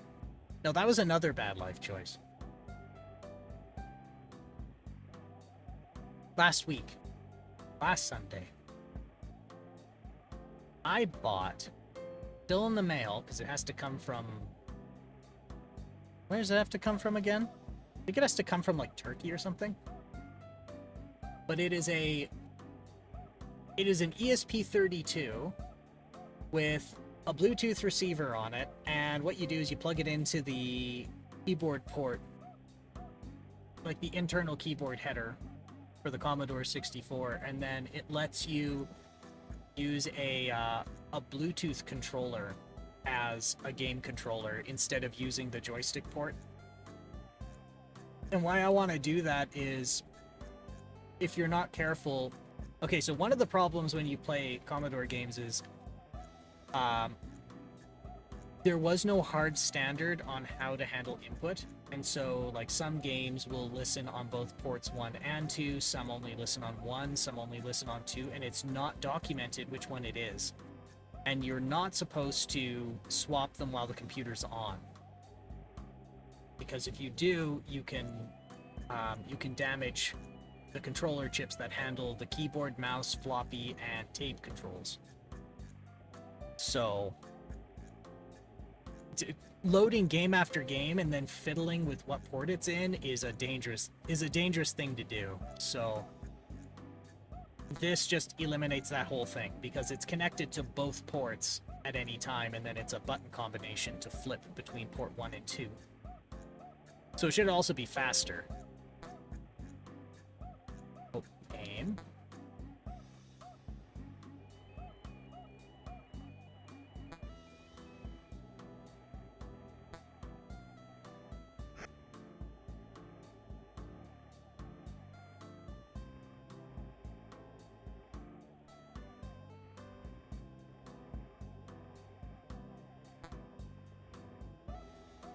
Alright.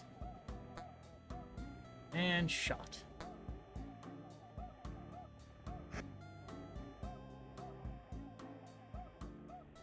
Damn, you didn't... Just thinking about it, you... Being in 1630... Actually, being in the early 1600s like that, you wouldn't even have an effective means of, like, telling the time, so even coordination would be a problem.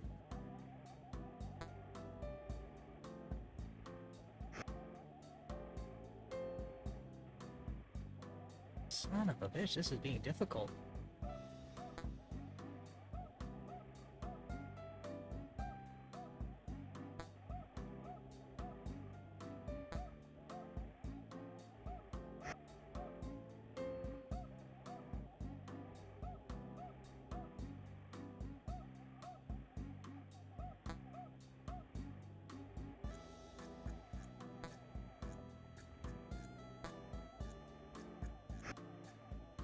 There we go.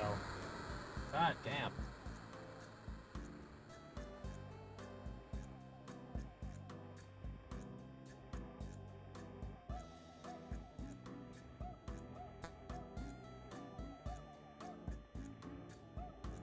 I fell down the rabbit hole of clocks and watches.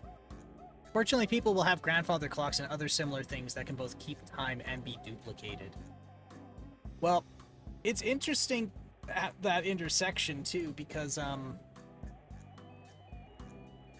when I had the discussion about how many watches a man who has his shit together owns, to make an informed decision, I took a crash course in clocks and watches, which is I just fell down a rabbit hole and then climbed out and then went, the sights I've seen, I wish I didn't. But even just like portable timepieces, they did exist in the 1600s, but they were obscenely expensive, and they were worn as like a pendant. Like a giant... It's just a giant pendant over your neck. And it was not that accurate. And it was very fragile.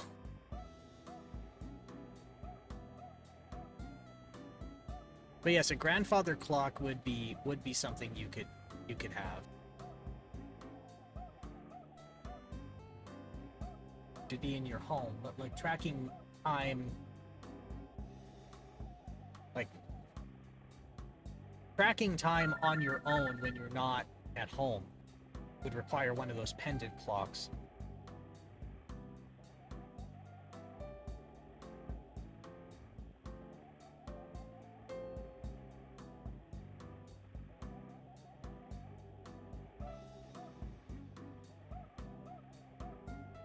But yes, you could, and I'm sure a clock tower would tell you when it's midnight and noon, so you can synchronize with that every week.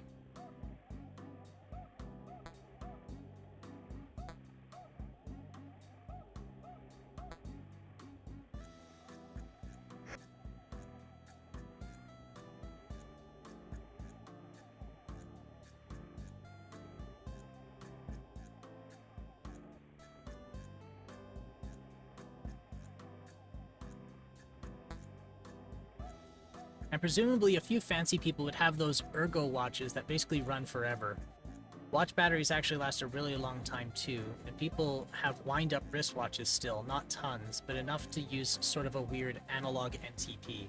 Yes, where everybody can... So everybody in the community could reference them because they have the most reliable source of time. Actually, they might even have a more reliable source of time than, like, the village's clock tower, if they have one.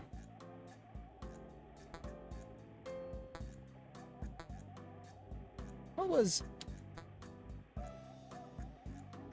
I don't know why this popped in my head, but it just did. I remember a it was like a thing said in passing about a thing said in passing about in a conversation totally unrelated to anything, but it was about pranks in the 17th century, and one of them was, or like documented pranks, and one of them was peasants knew about the behavior of cows,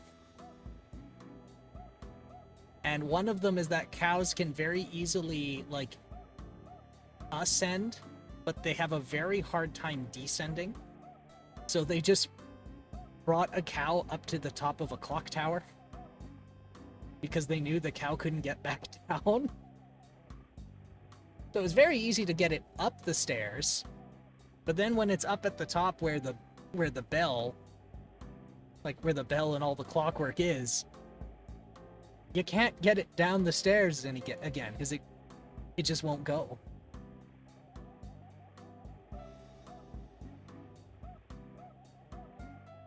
It's like, oh, what do you even do? Do you just throw the cow out the window? Like, what do you do?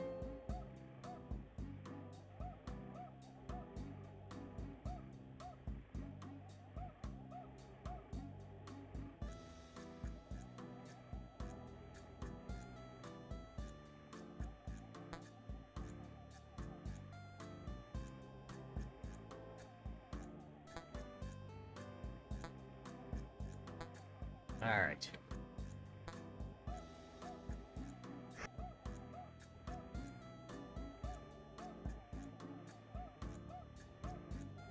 There we go. Yes, that was they actually, yes, and you're right, when you're saying those watches that wind up as you walk, they yeah, they still do make them.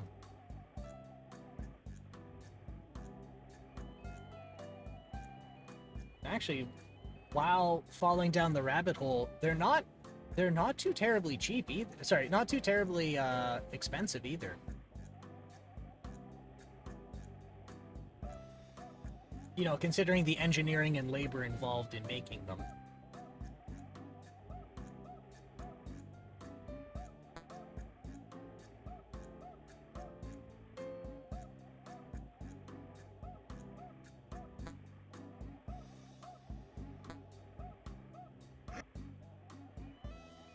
Oh, that was...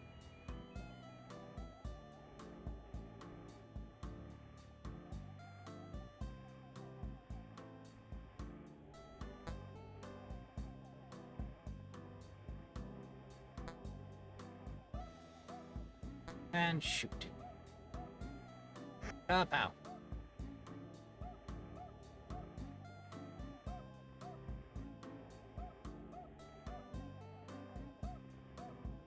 Then I fell down a rabbit hole learning about the railway and why, like, up to the 50s they still use pocket watches. So, the railway kept giving out pocket watches to engineers up into the 50s because, like, well, to start with, it was because they needed a form of time because the trains kept hitting each other on the tracks because people had timetables on what trains were supposed to be on what tracks at what time. But yeah, Timex's website has automatic watches for $179, and that's honestly not bad at all for a fancy watch. That's, yeah, like, it's not bad.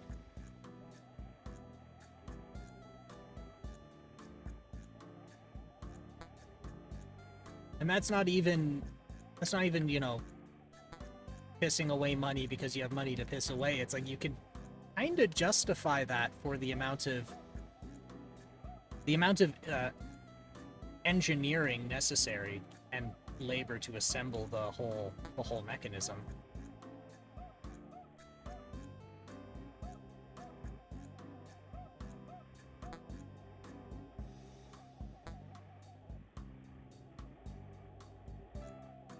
Okay, are we gonna... What is with this hole, man? Like, I get incredibly close, and then it just rolls away. It's like it's sitting on a little pyramid.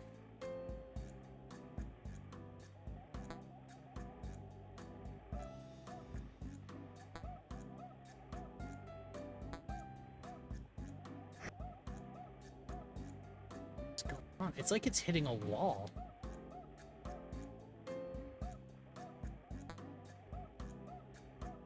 Okay, we're just gonna give it a real walloping.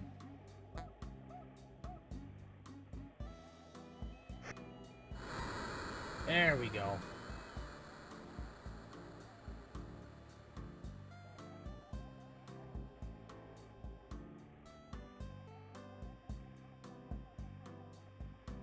So I managed to find one that came to like 200 Canadian, but it's got some unique clockwork in it. So instead of an hour hand, the gear that would drive the hour hand is instead driving a little tiny gearbox that clicks over a wheel every hour. So, and they call that a jump hour. So I found one of the, and that, well, let's see, 200 Canadian. So that's about, yeah, 175 American.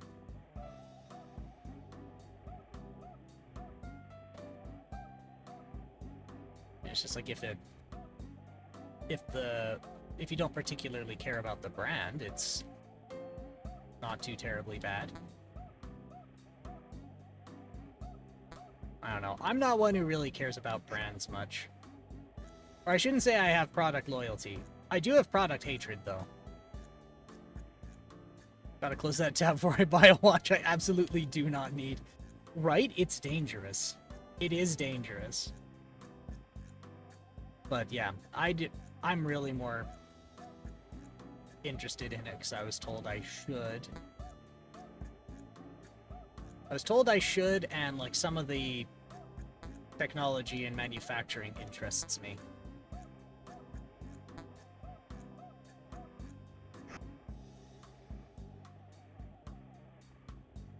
But yes, I don't want to be the guy who's like, I have 100 watches and it makes me feel like I'm better than everybody else, blah, blah, blah. I hate that. I really do. From what little time I've spent in this rabbit hole, I learned that there's two types of people into watches. There's people who like them because of, you know, the technology. And then there's people who like them because they can feel like they're better than you. And it just blows my mind that some are so unabashed about it.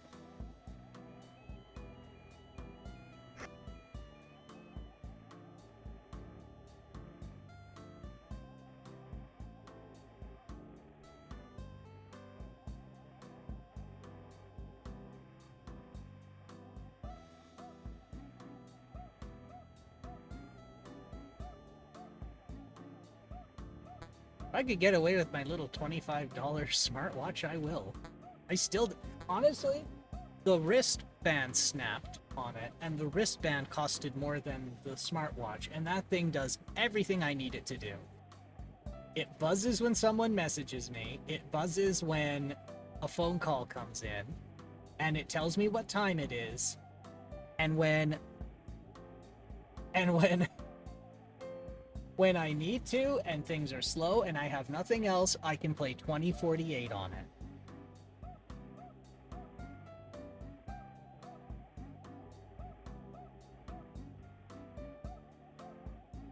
And it tells me my heart rate, and then that scares me, and then it makes my heart rate go up higher than what just scared me.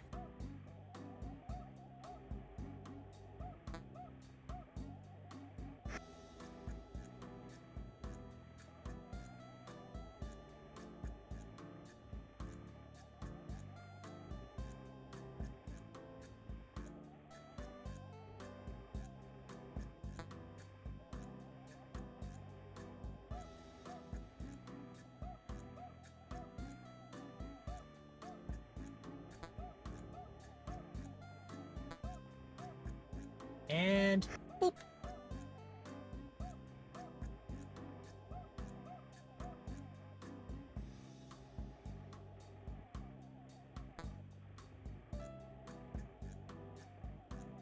And I learned about the jewel thing as well, partly because of the railroad. The railroad pocket watch. One of the other reasons I fell down that rabbit hole too is I have a pocket watch from my grandfather, and we didn't know why he had it, but he worked on the railway and then retired in the 80s. Funny, famous last words for him. He said, "I don't think these computers can do what I do." And then the 80s came along and he went, "Welp, I guess I should retire." Because our 3 floors of drafters have been replaced with like 15 of them and a computer. Because it's easier for the drafters to do it.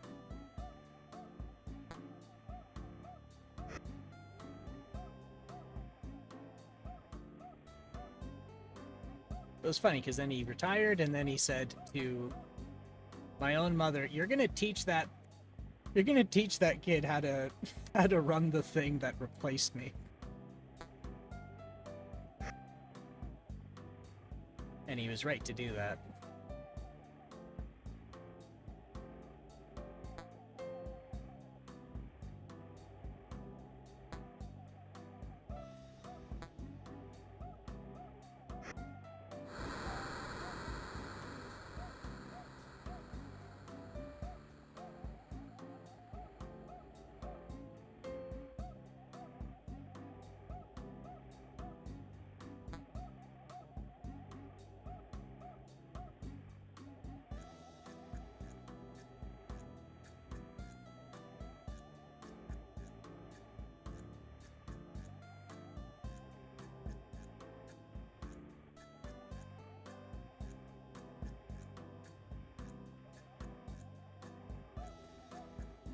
Alright, let's see.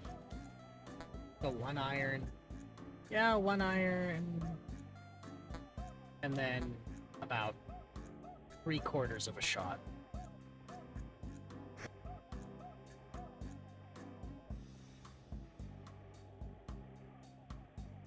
Should have done a full.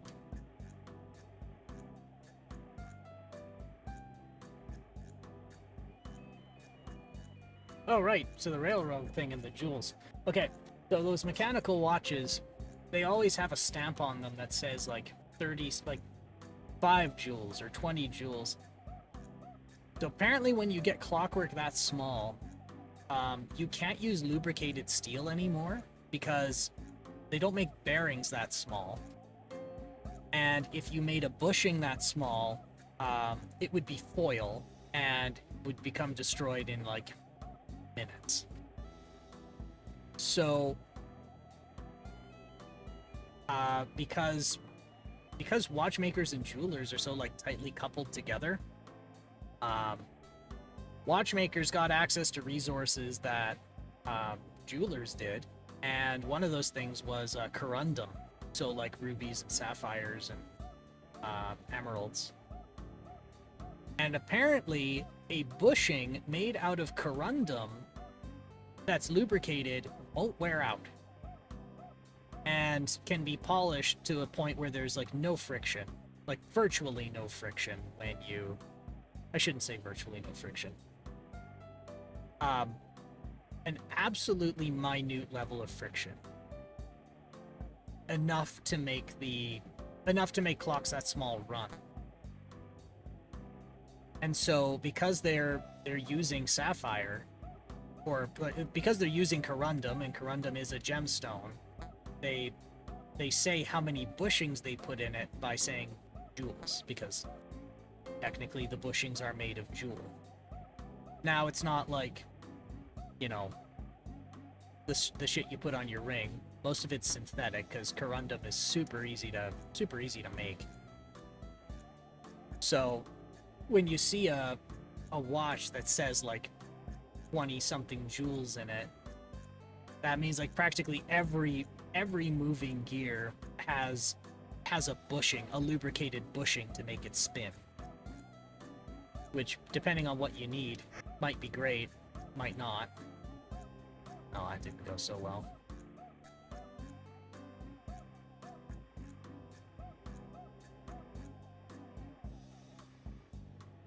Because if there's more jewels, that means there's more lubricated bushings, which means there's more maintenance to do after a few years of use.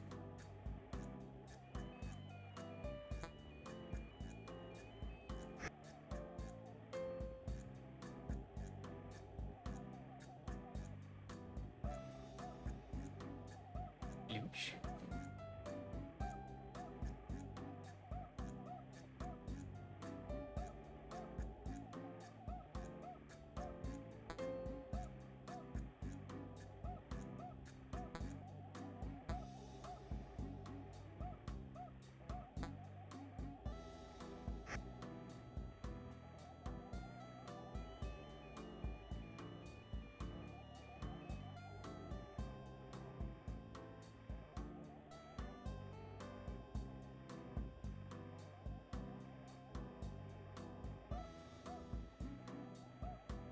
But I'm on the green now. Why is it making me do this? Putter.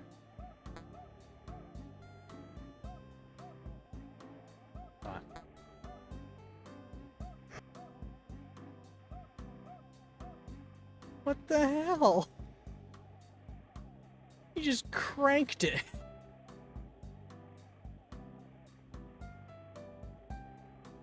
Alright.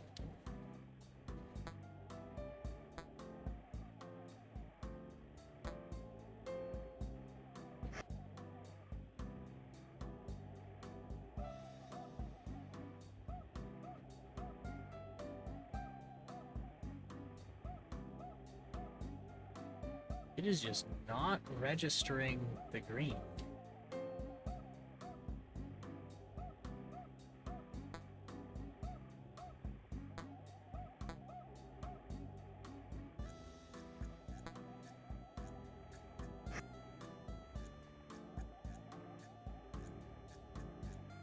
There we go.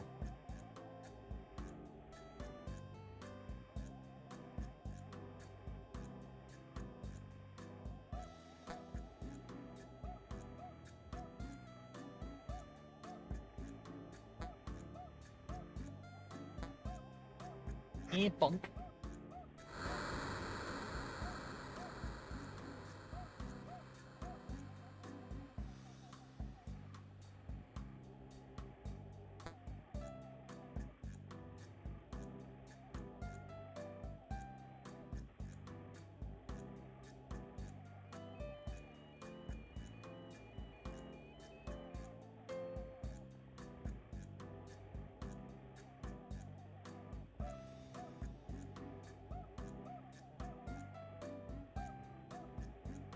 Alright, one iron. God, how many holes have we done? I'll have to look here in a minute.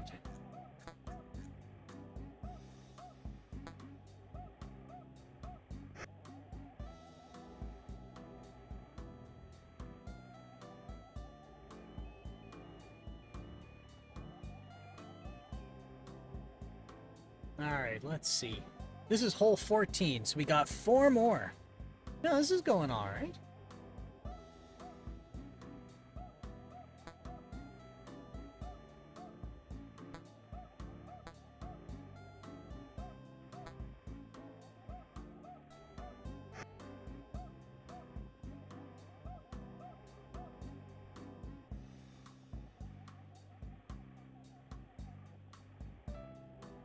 I wonder if I should get that pocket watch serviced.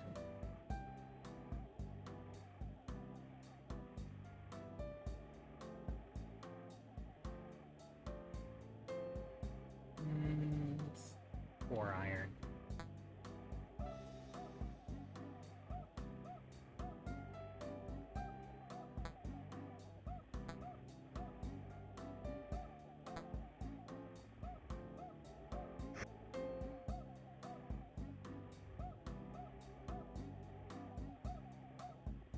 Oh, I almost got to the green with that.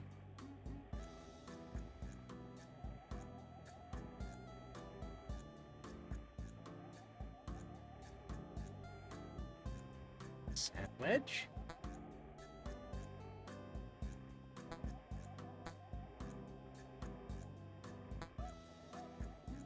Tiny tap.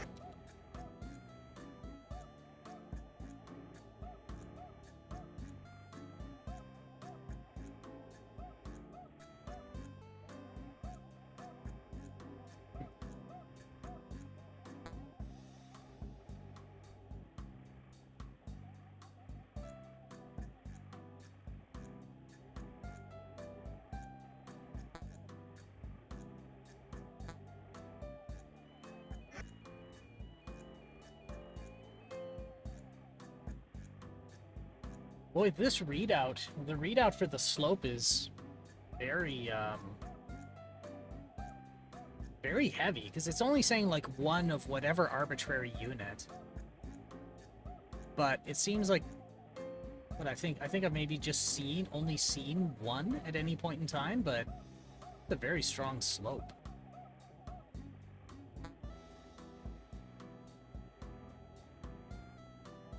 I even have to do that.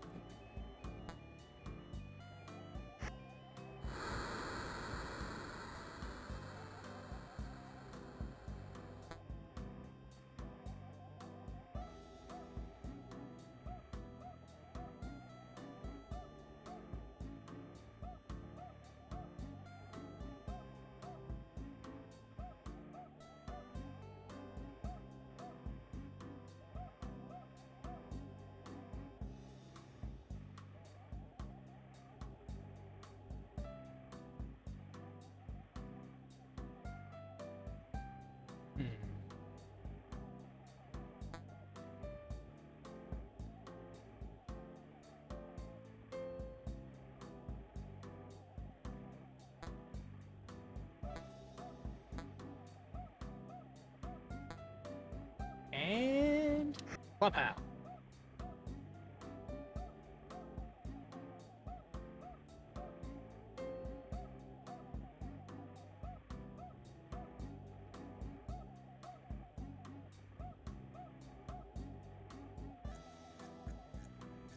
All right, we'll give this a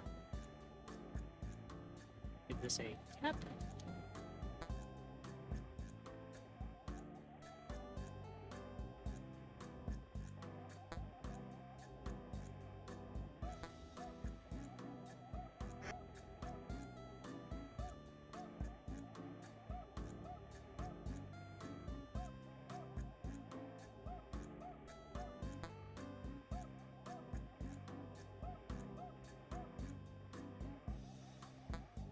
This should do. And Kapow. Yeah!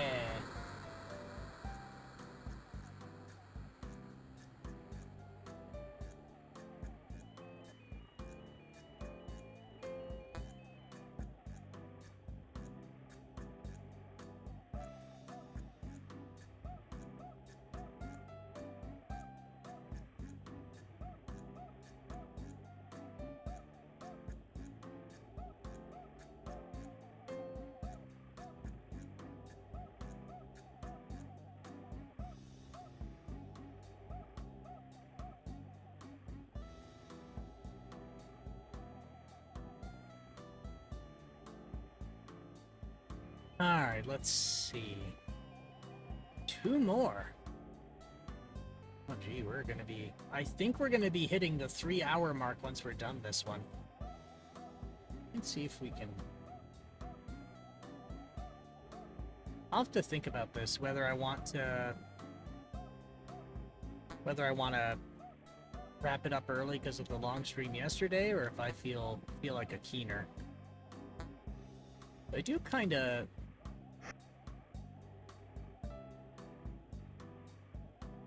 want to poke around at development environments some more. Because, yeah, so I was saying before, I kind of wanted to do some... like, try getting the rust off the old cogs by trying some rust or something like that, but finding a development environment I'm comfortable with now has been a struggle. The one I learned at my Polytechnic was for, well, 1, it was for Windows. 2, it was for a language that I don't use. And what I'm looking for in it, I just can't seem to find. I think I found one, which was Eclipse. But the thing is, they have different IDEs for different languages, and the one for Rust is like 4 years old. So it's like it hasn't been, like, development hasn't been continued. So I don't know what to think. Some of the new ones just kind of suck. I'm gonna be honest. They just don't seem to have any of the things that I've seen in the past and kind of expect a development environment to do.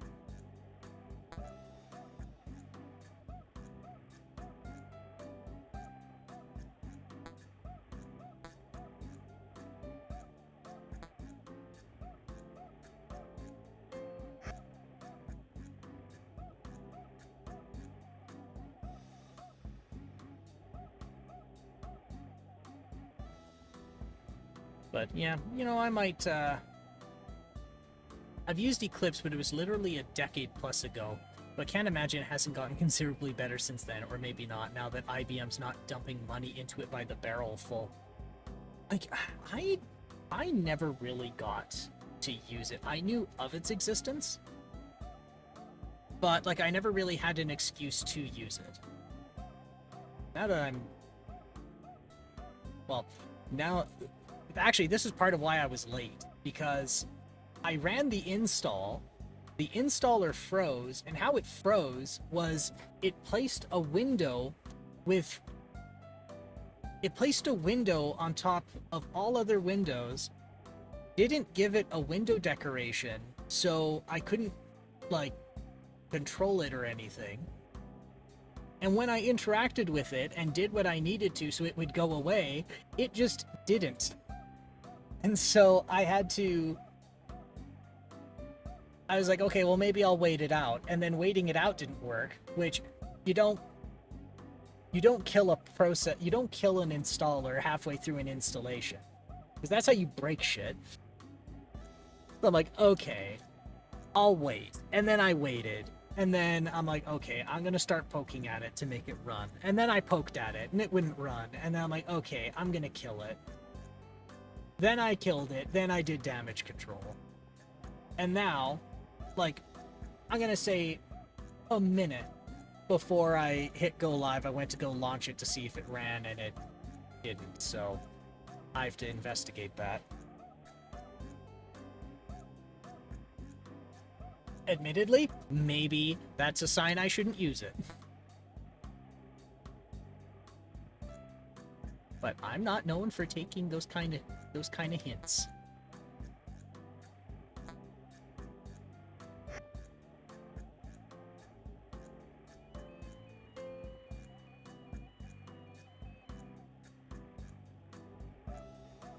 Oh, this is the first time I've seen a green that doesn't use a 1 for its slope, but is still somehow going to just completely... This is going to be insane.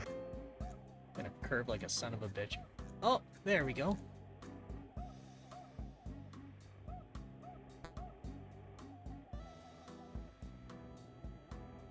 So I'll do this. That should get it to the hole.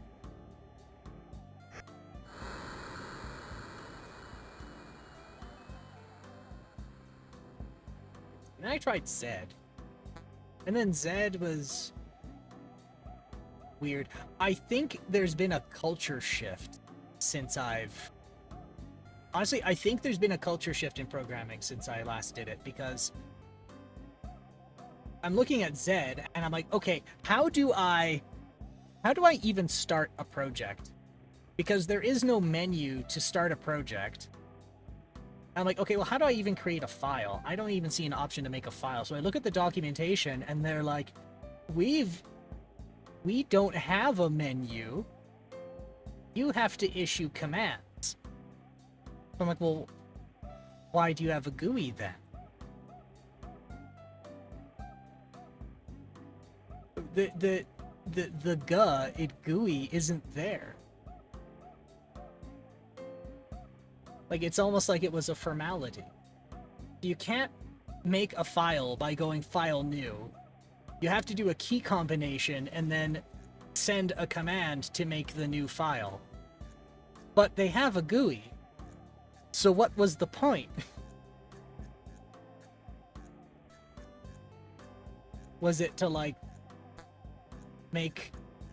Was it to make a person feel fancy and like advanced? Supposedly Visual Studio Code is very good. Perhaps I should look at that one.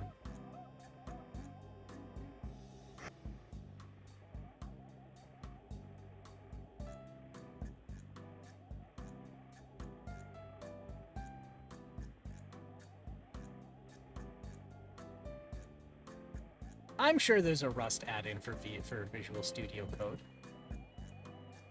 Maybe I'm overcomplicating things.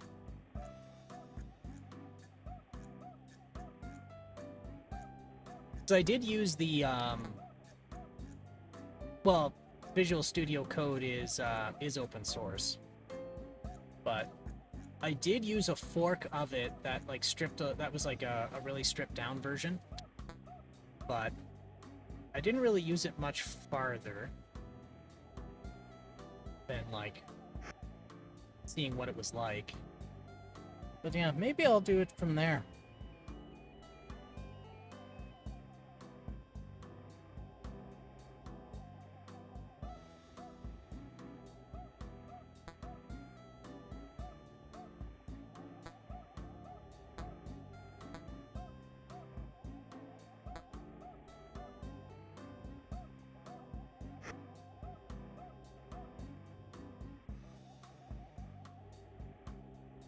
Gonna drop. Oh, there it is. It has dropped.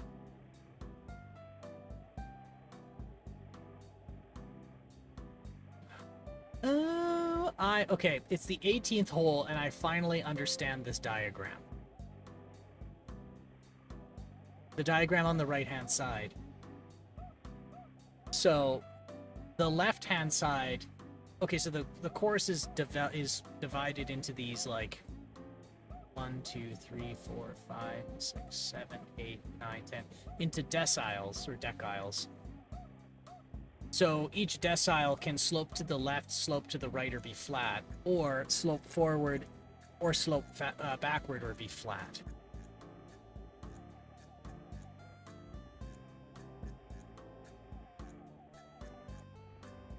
So that's making a little more sense to me.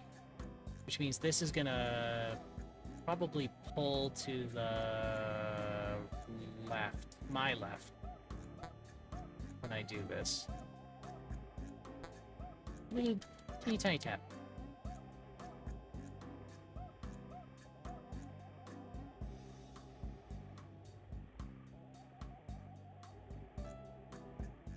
Alright. Oh, this is the 17th hole, not the 18th.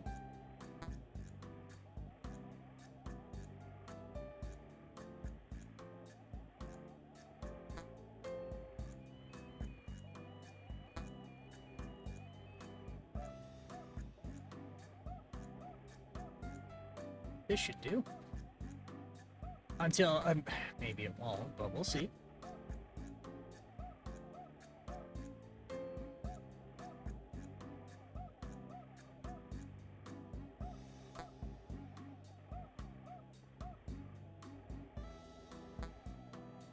And shoot. A pow. Son of a bitch.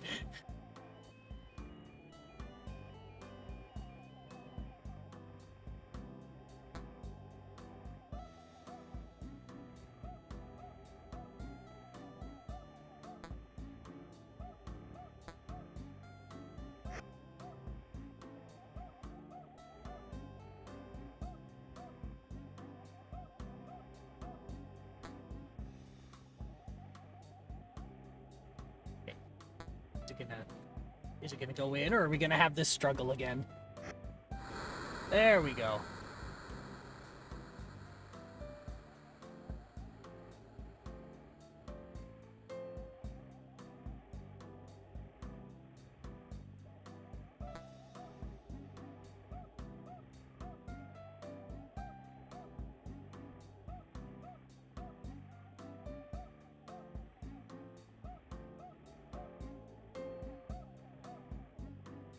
All right, the last hole.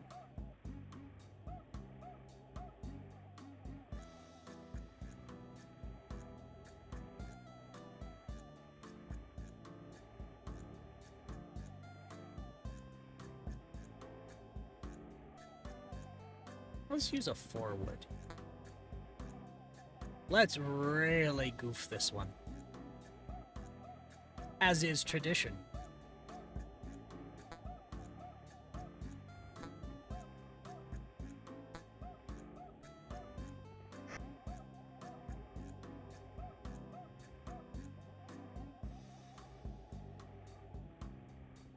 Huh. That didn't goof at all. Now I'm disappointed.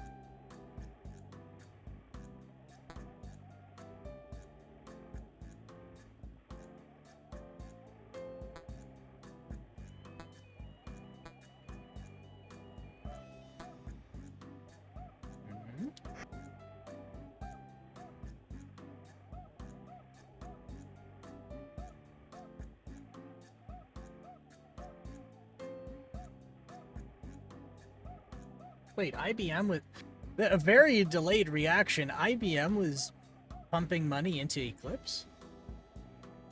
I didn't know that.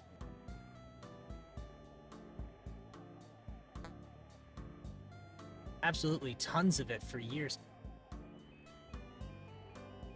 Well, what were they using it for? Because I thought Eclipse was for, like, Java development. Well, actually, okay, I say that. Like, its primary bread and butter seems to be for Java development. And I knew there was, like, they had these custom IDEs for different languages, but, like, what language would IBM be writing in that they would need Eclipse?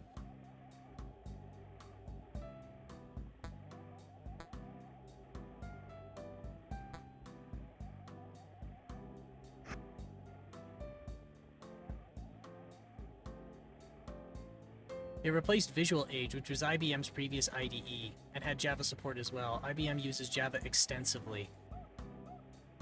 It's not all mainframes, but like I know mainframes can run Java, but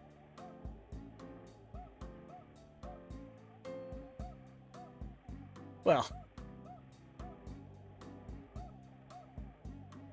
look, admittedly, if I could get my hands on a Z series, I would. I almost got one for $5,000, but the question was, could I get it where I needed it to go without causing damage to the structure of the building I was going to put it in?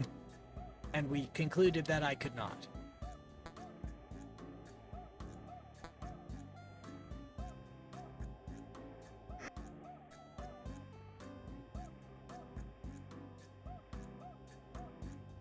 Content Manager is almost all written in Java, to name one piece of software I was for a time entirely too acquainted to. Oh, so IBM's line of business software primarily used Java. is what I'm picking up. Okay, that makes more sense because if your primary applications that you sell are written in Java, then yeah, you would need a Java IDE.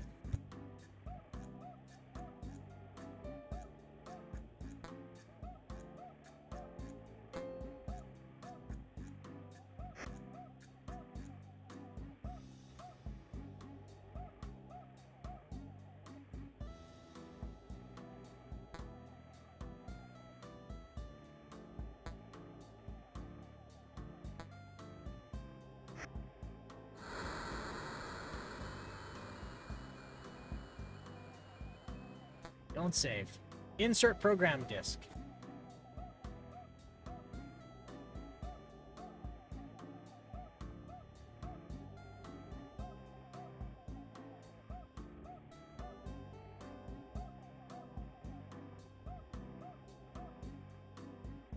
Alright, let's see what this does.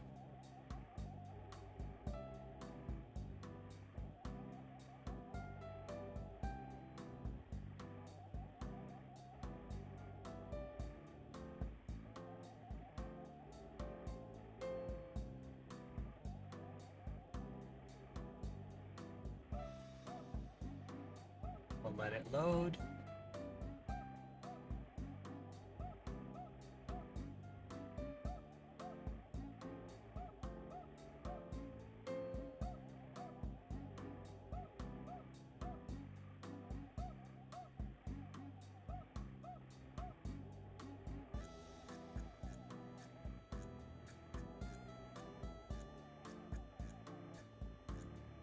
Come on. I believe in you. There we go. Sunningdale. Full yards par index. That. Par 5, I got a 7. An 8. 6, 3. Okay, can I continue?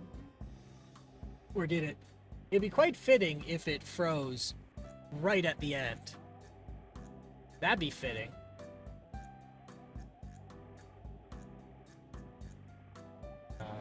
Enter.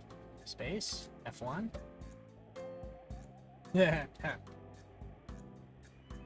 Oh, joy.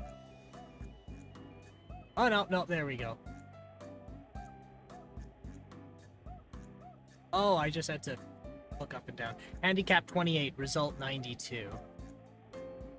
Some of those I did like 10 or 11.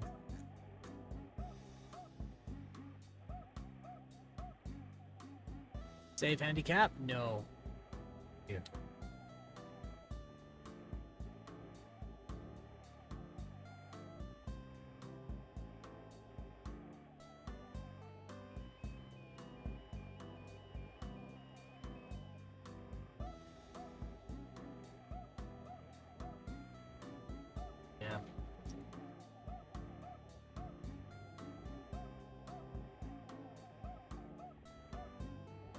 You know, I think what I'd like to do tonight is wrap this one up a little bit early, because considering I went a little bit longer yesterday, I didn't get a very long sleep as I thought I would, and it's starting to hit me now. So I think I might take the time and I think I might just dip into my hours, as it were, and maybe take this one a little bit shorter. But no problem. But thanks for swinging by. We got to talk about clocks and Java and the 1600s and dysentery and yeah, it was a good time. Good time. But so let's see, to recap here before I go, let's see what we managed to do. So let me get the list out here.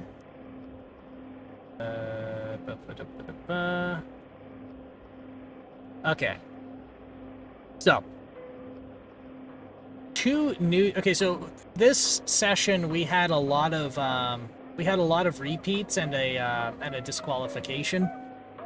One of them was unplayable. Like, I think we had oh no, wait. They were already disqualified because they were already played, or were like a port of a game we had already played in another language. So like that French one that made the really loud bibbling. We found an English actually an Italian version of that called Golf Camp. So that was disqualified because we already played it. We got another port of just golf. So that one was disqualified because we already played. Actually, that wasn't very descriptive because there are dozens of games in this collection just simply called golf. One from Logica 2000, disqualified because we already played it. Golf from Anco was disqualified because we already played it. Golf from Mart and Technic was disqualified because we already played that one. Golf from Big K was disqualified because we already played that one. Golf from 1979 by Creative Computing was not disqualified, and it was obviously written from 1979 because it wasn't even Petsky. It was just straight text, and it was looked like a short basic application. So, but it well, I mean, it took a while to get through, but we did. And so really, we only managed to get 2 done in the challenge tonight. Was Golf by Creative Computing and Golf Construction Set.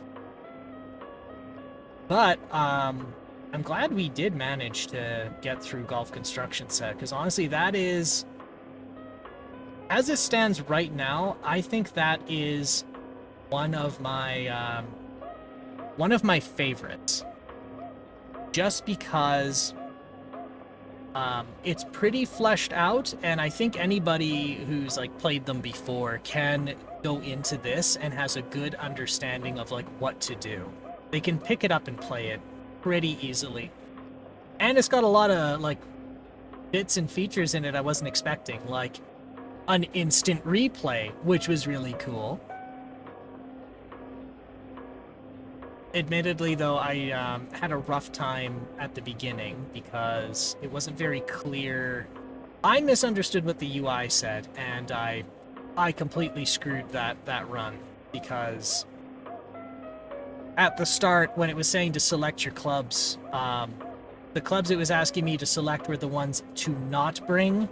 I thought it was asking me for ones to bring, and so I gave up all my clubs, all my woods, basically. But aside from that, I think we did pretty good here. I do kind of want to rest up, and it's similar to last night, I guess. Which was, I was told it's bad form to raid and then just leave. So, if I'm going to be resting up, I'm probably not going to do that. So no raid tonight either. But as always, I'm not going to tell you what to do, so I'm not going to tell you to stay out of trouble, but all I ask is that if you do get in trouble, you make sure it's the good kind of trouble. And you all stay safe out there, and we'll talk to you soon. Bye-bye for now.